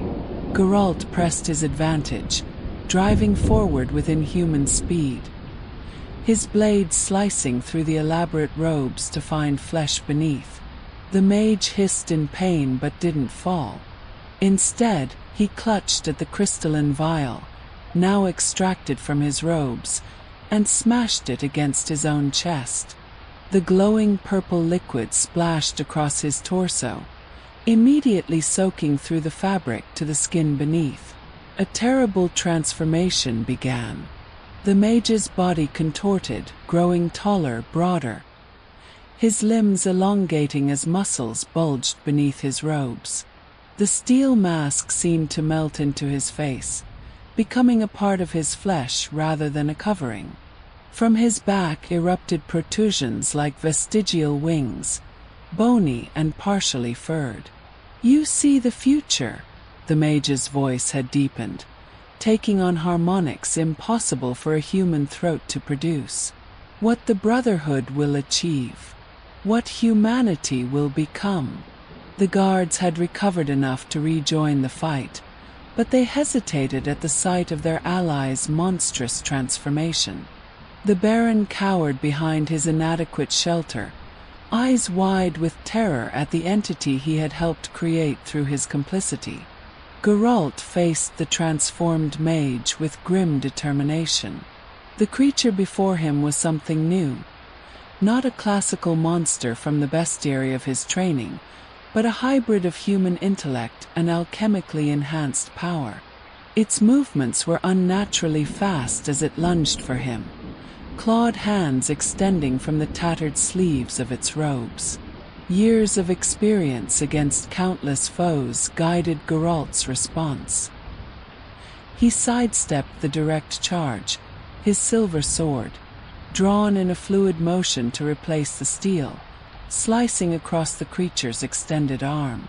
The blade bit deep, drawing blood that hissed and steamed where it spattered on the wooden floor. The transformed mage shrieked in pain and rage. "Silver, you think me some common monster to be slain with simple tools?" It gestured sharply, and the very air around Geralt seemed to solidify, slowing his movements as though he fought underwater. A magical constraint, but an imperfect one. Geralt forced his way through the thickened air through sheer physical strength and focused will, closing again with his opponent before the spell could be reinforced. The silver sword traced a complex pattern as it struck repeatedly, targeting joints and vital areas, forcing the creature to divide its attention between attack and defense. Blood flowed from multiple wounds now, each cut from the silver blade seeming to disrupt the transformation's stability. The creature's form flickered, briefly revealing the human mage beneath before the monstrous aspect reasserted itself. "The essence rejects you," Geralt observed, pressing his advantage. "Unstable, just as you said. Your subject's gift is turning into your curse." The guards had overcome their initial shock and were moving to surround Geralt, forcing him to divide his attention. A spear thrust from his left caught the edge of his leather armor, opening a shallow gash along his ribs. He responded with a spinning attack that disarmed one guard and incapacitated another, but the distraction allowed the transformed mage to gather its power for another spell. The magical assault came not as fire or lightning, but as something more insidious. Tendrils of psychic energy that burrowed into Geralt's mind, seeking control of his body. A familiar sensation, reminiscent of the entity from the mountain, but cruder, more brutal in its approach. Geralt staggered under the mental onslaught, his sword wavering in his grip. The remaining guards saw their opportunity and moved in for the kill. In that desperate moment, something unexpected happened. The mental attack triggered a response within Geralt, not his own conscious defense, but something implanted during his brief connection with the ancient entity during the druid's ritual. A counterattack launched from the depths of his subconscious, turning the mage's psychic assault back upon itself with the accumulated knowledge of a being far older and more experienced in mental warfare. The transformed mage screamed, clutching at his partially metallic head as his own mental attack rebounded with amplified force. His form destabilized further, flesh rippling as the borrowed power conflicted with his natural body. "What have you done?" he howled. "What is in your mind?" Geralt didn't waste time answering. He dispatched the remaining guards with efficient, non-lethal strikes, then closed with the disabled mage. The silver sword plunged into the creature's chest, finding the heart beneath the twisted flesh and metal. "A gift from an entity far older than your brotherhood," Geralt answered as the light faded from the mage's eyes. "A warning about playing with powers you don't understand." The transformed body collapsed, rapidly reverting to human form as death released the alchemical energies that had sustained the mutation. Soon, only the masked man remained, his expensive robes soaked with blood, the steel mask partially fused to the flesh of his face, a grotesque testament to the price of his organization's ambition. A whimpering from behind the overturned table reminded Geralt that one loose end remained.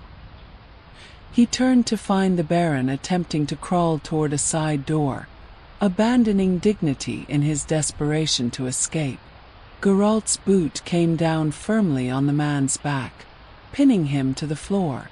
"Your business partner seems to have abandoned you," he observed coldly. "As have your guards. It's just you and me now, Baron." "Mercy," the man pleaded, his earlier bluster entirely gone. "I was only following orders. The Brotherhood threatened my family if I didn't cooperate. I had no choice." "There's always a choice," Geralt replied. He reached down and hauled the Baron to his feet, shoving him against the nearest wall. "Those children had no choice. The ones who died in your laboratory had no choice." The Baron's face crumpled in genuine fear. "What are you going to do to me?" Geralt studied him for a long moment, weighing justice against vengeance.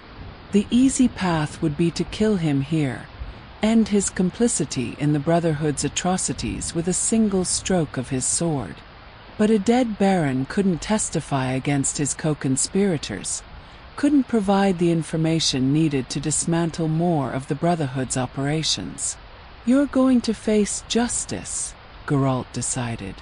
"Not my justice, the King's. You'll be taken to Vizima to stand trial for kidnapping, child trafficking, and murder." Relief and dismay warred in the Baron's expression. A trial meant life, at least temporarily, but it also meant public disgrace, the loss of everything he valued. "The Brotherhood will never allow it," he said, a hint of his earlier defiance returning. "They have agents everywhere, influence in every court. I'll never reach Vizima alive." "That," Geralt replied, "is a chance you'll have to take. More than you gave your victims." He bound the Baron's hands with cord from his pack, then searched the lodge thoroughly, gathering any documents that might provide information on the Brotherhood's wider operations.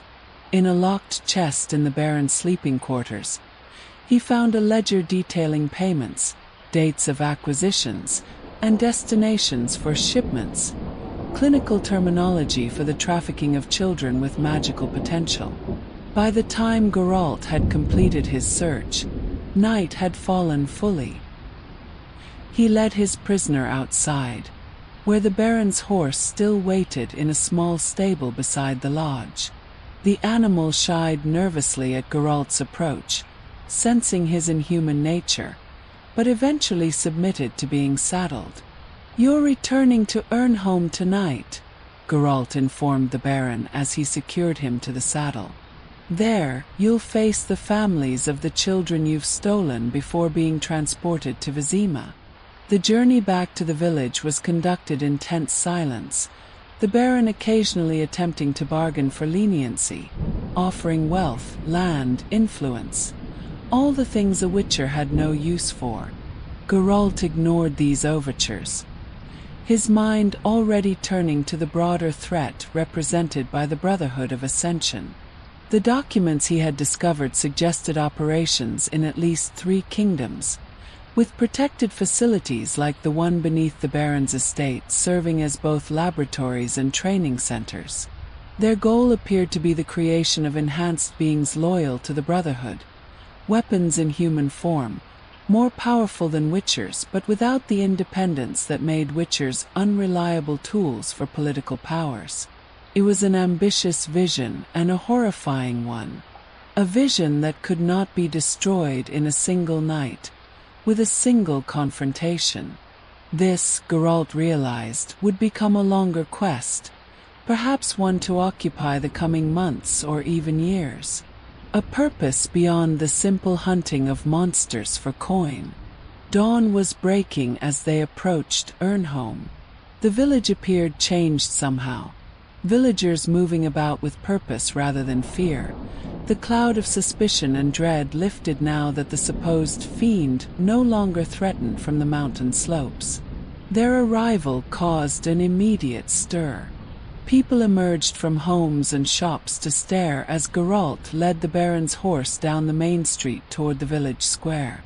Word spread rapidly, and by the time they reached the center of Ernholm, a crowd had gathered, among them parents of the missing children, their faces etched with hope and dread as they awaited news. Marin, the herb woman, pushed through to the front, her eyes meeting Geralt's with desperate intensity. "My daughter?" she asked, her voice barely above a whisper. "Alive," Geralt confirmed. "Safe with the druids in the mountain sanctuary. She'll return to you today, along with the others who were taken."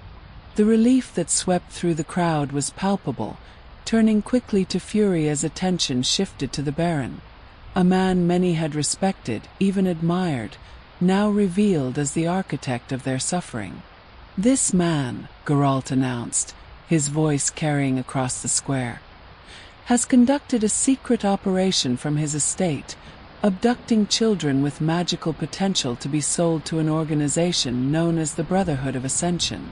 They were subjected to experiments similar to those that create witchers, but crueler, less refined, and with darker purpose." Angry murmurs rippled through the gathering, hands reaching for stones, farm implements, makeshift weapons to exact immediate vengeance. "He will face the king's justice," Geralt continued, his tone brooking no argument. "His crimes extend beyond this village, beyond even this kingdom. The information he provides may save other children from similar fates."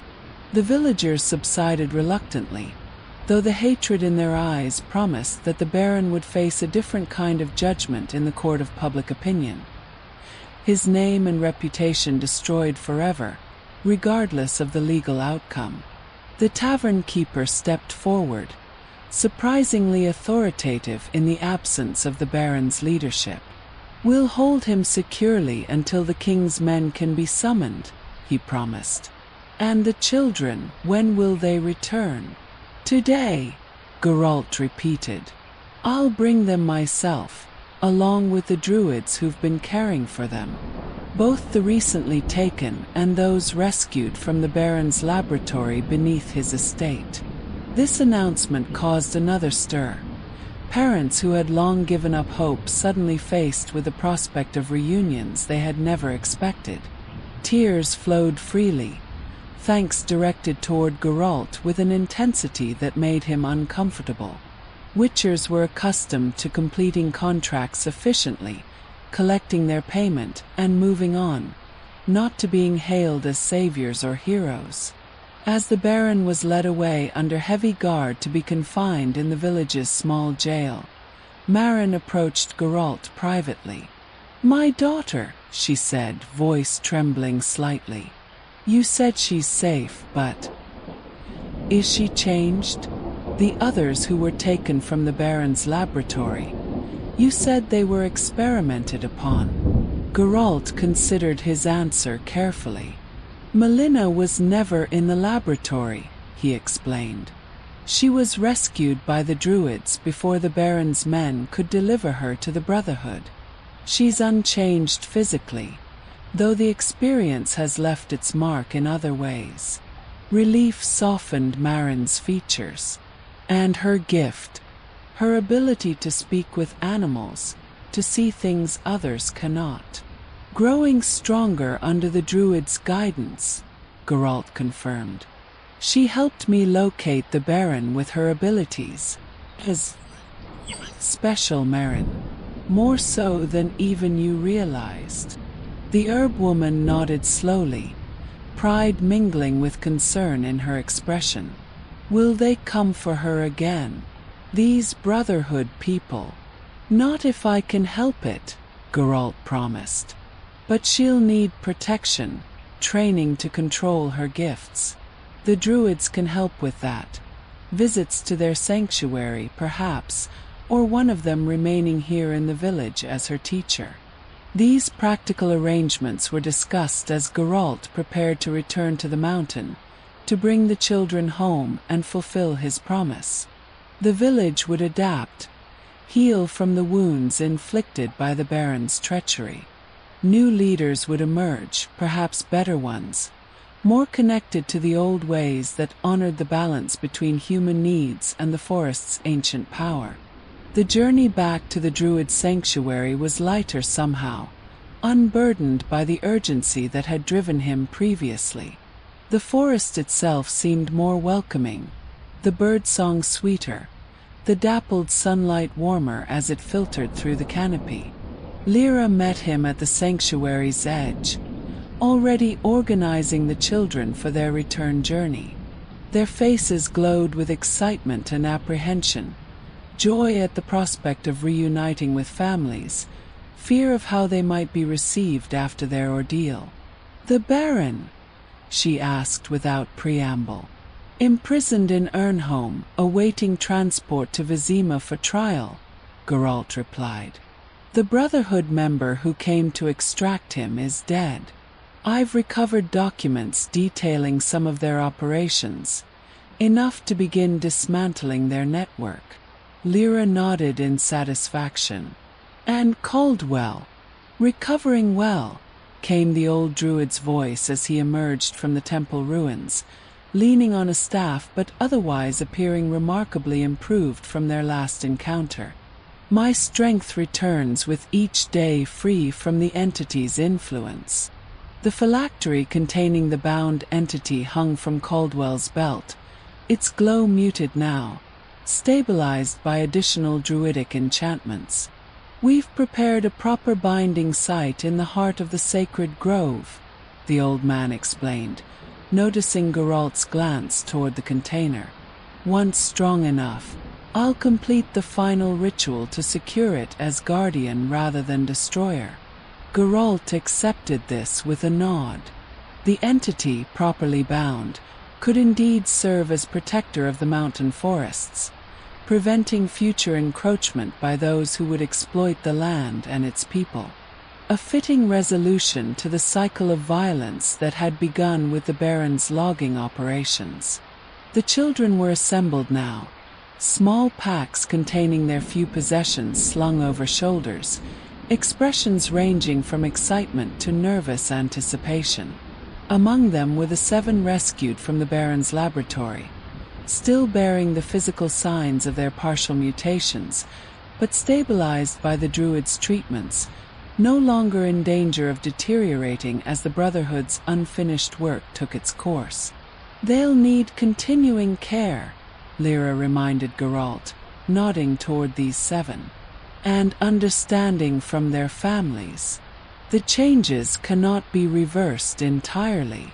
"I've spoken with their parents," Geralt assured her. "They'll be welcomed home as the victims they are, not feared for what was done to them."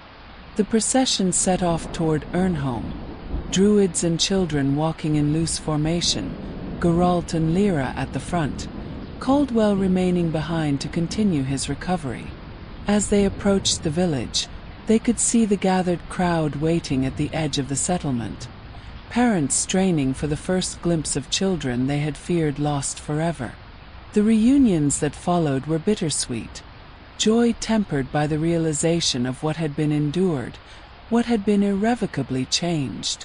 Yet in each embrace, each tearful welcome, Geralt saw the resilience that defined humanity at its best, the capacity to accept, to adapt, to love despite all hardship.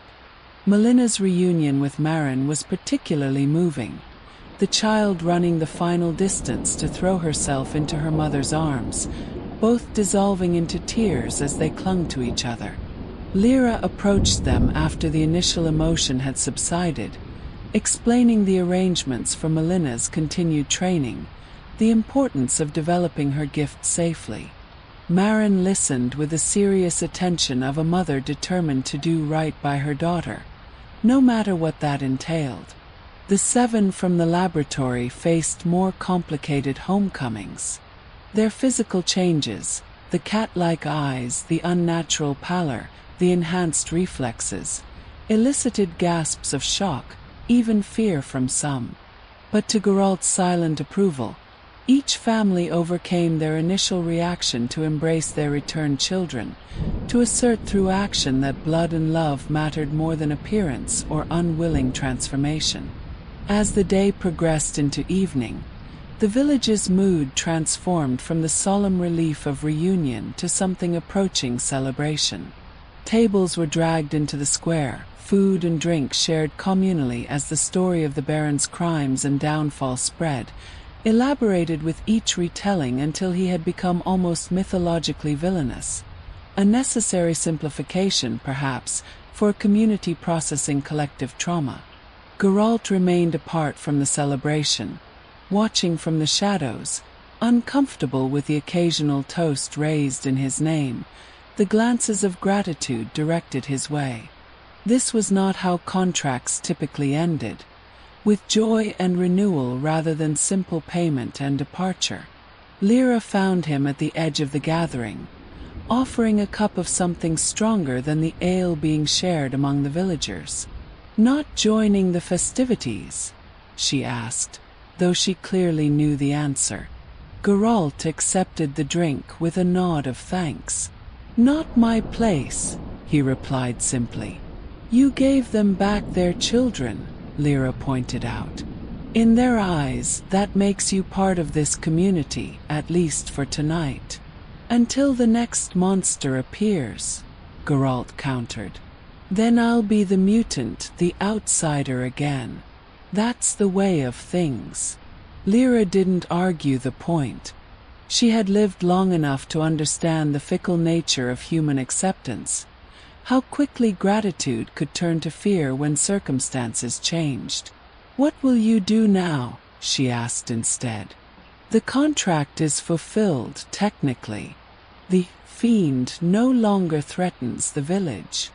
Geralt took a sip of the fiery liquid, some druidic concoction, potent enough to affect even his enhanced metabolism. "The Brotherhood remains," he said after a moment's consideration. "The documents I recovered mention facilities in Cover, Redania, and as far south as Toussaint. Children still in danger. Experiments continuing. A large undertaking for one witcher," Lyra observed. "Even the famous White Wolf." "Perhaps."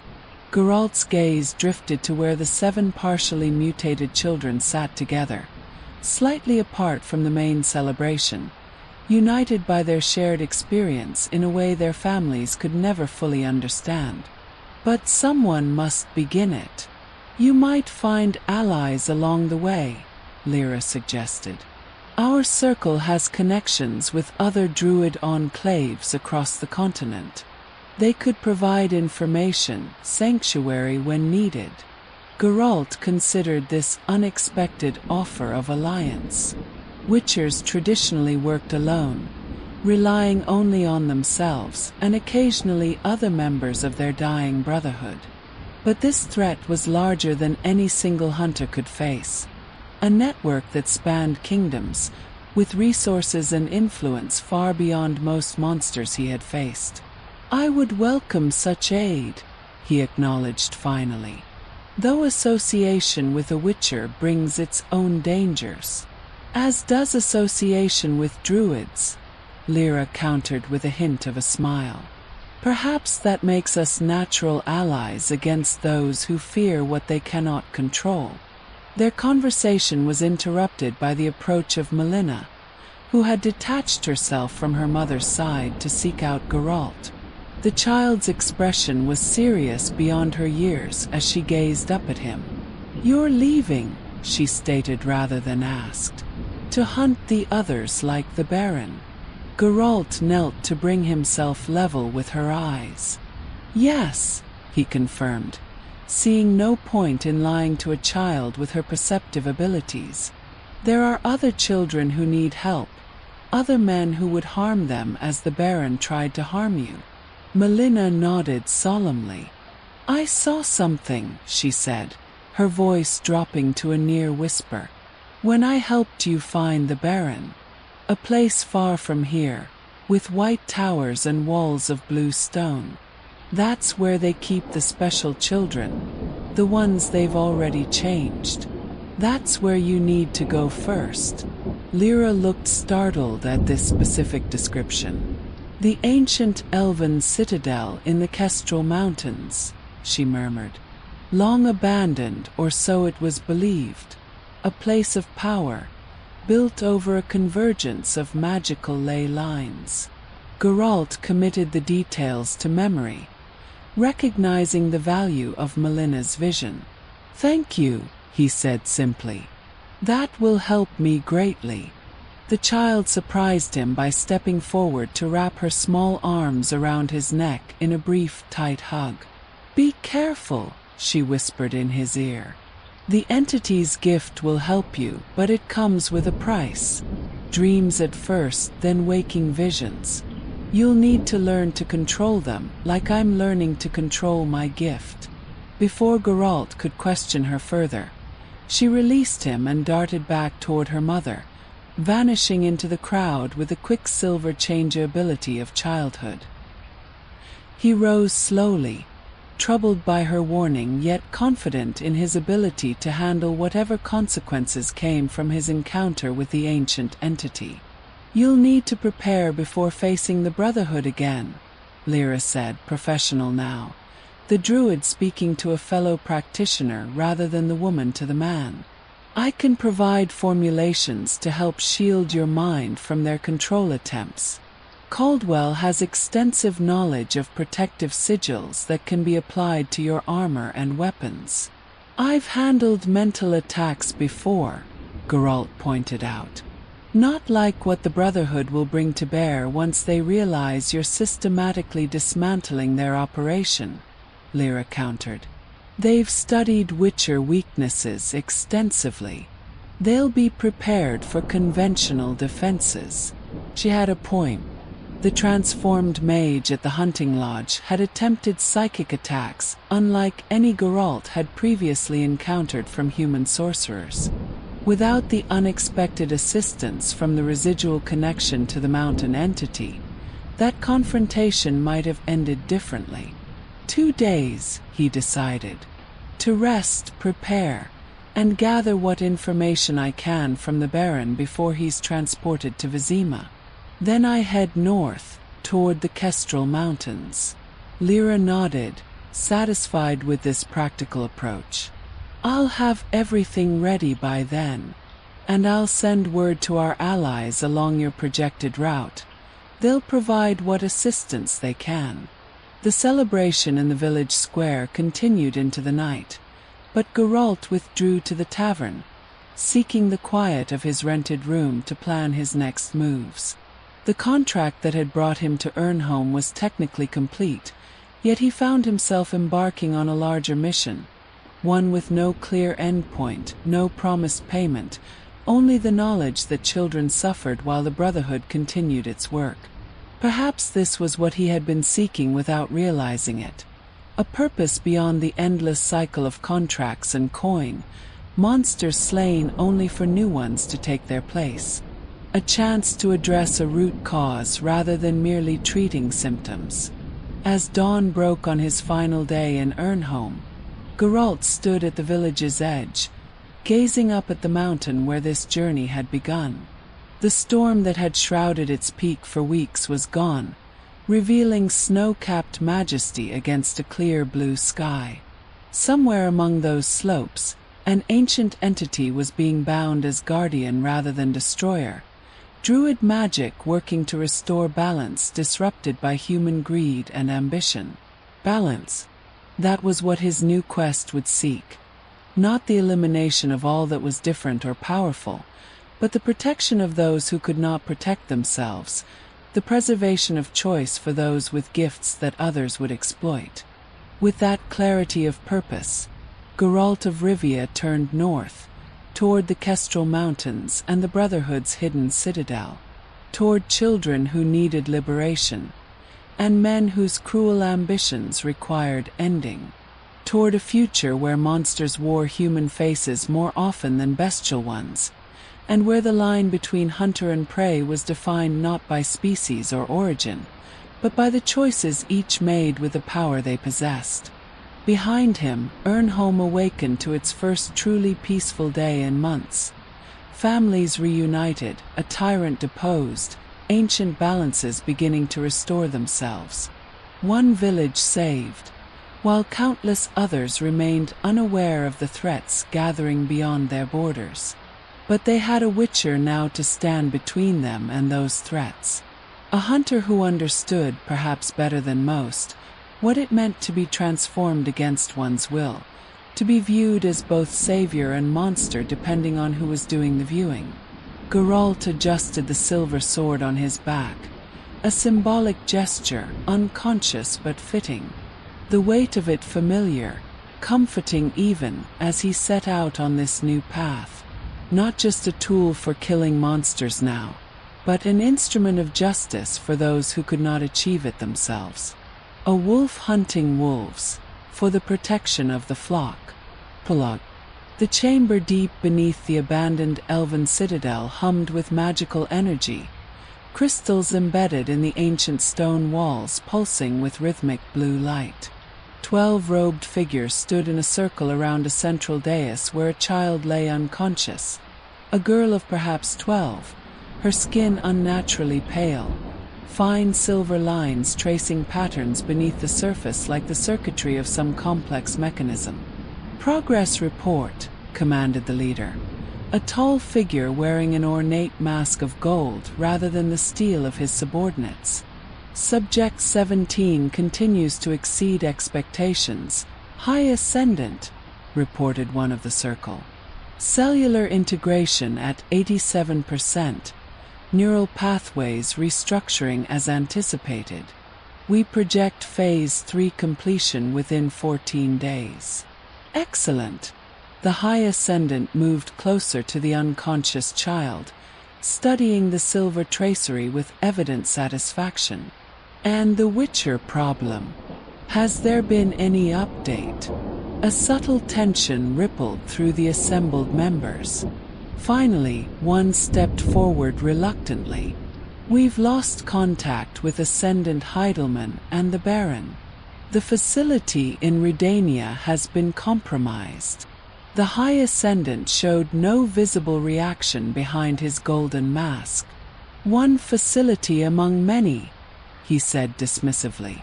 "Sacrifices in the name of progress are to be expected. Increase security at our primary installations and continue the work. If this Witcher persists in his interference, we'll simply have to accelerate our timeline." He placed a gloved hand on the child's forehead, the gold of his mask reflecting in miniature on her unnaturally smooth skin. "After all," he continued, "Subject 17 is nearly ready. And what is one Witcher against the future of humanity?" In the silence that followed, none of the assembled Brotherhood members voiced the doubt that flickered in several minds, that perhaps, in seeking to elevate humanity, they had descended into something less than human themselves. Such thoughts were dangerous within an organization that valued progress above all other considerations, even the ethical foundations upon which scientific advancement had traditionally been built. The blue crystals pulsed faster, their hum intensifying as the child on the dais stirred slightly, her silver-traced eyelids fluttering as though in the midst of a dream, or perhaps a nightmare. Whatever consciousness remained within that partially transformed body, it was witnessing the birth of something new, something the world had never seen before. Something a lone Witcher, riding north through mountain passes with grim determination, had sworn to prevent from coming to fruition. The game was set, the pieces in motion, and somewhere in between, the innocent waited for salvation or exploitation, depending on whose vision of the future ultimately prevailed. In the mountains of the north, a storm began to gather.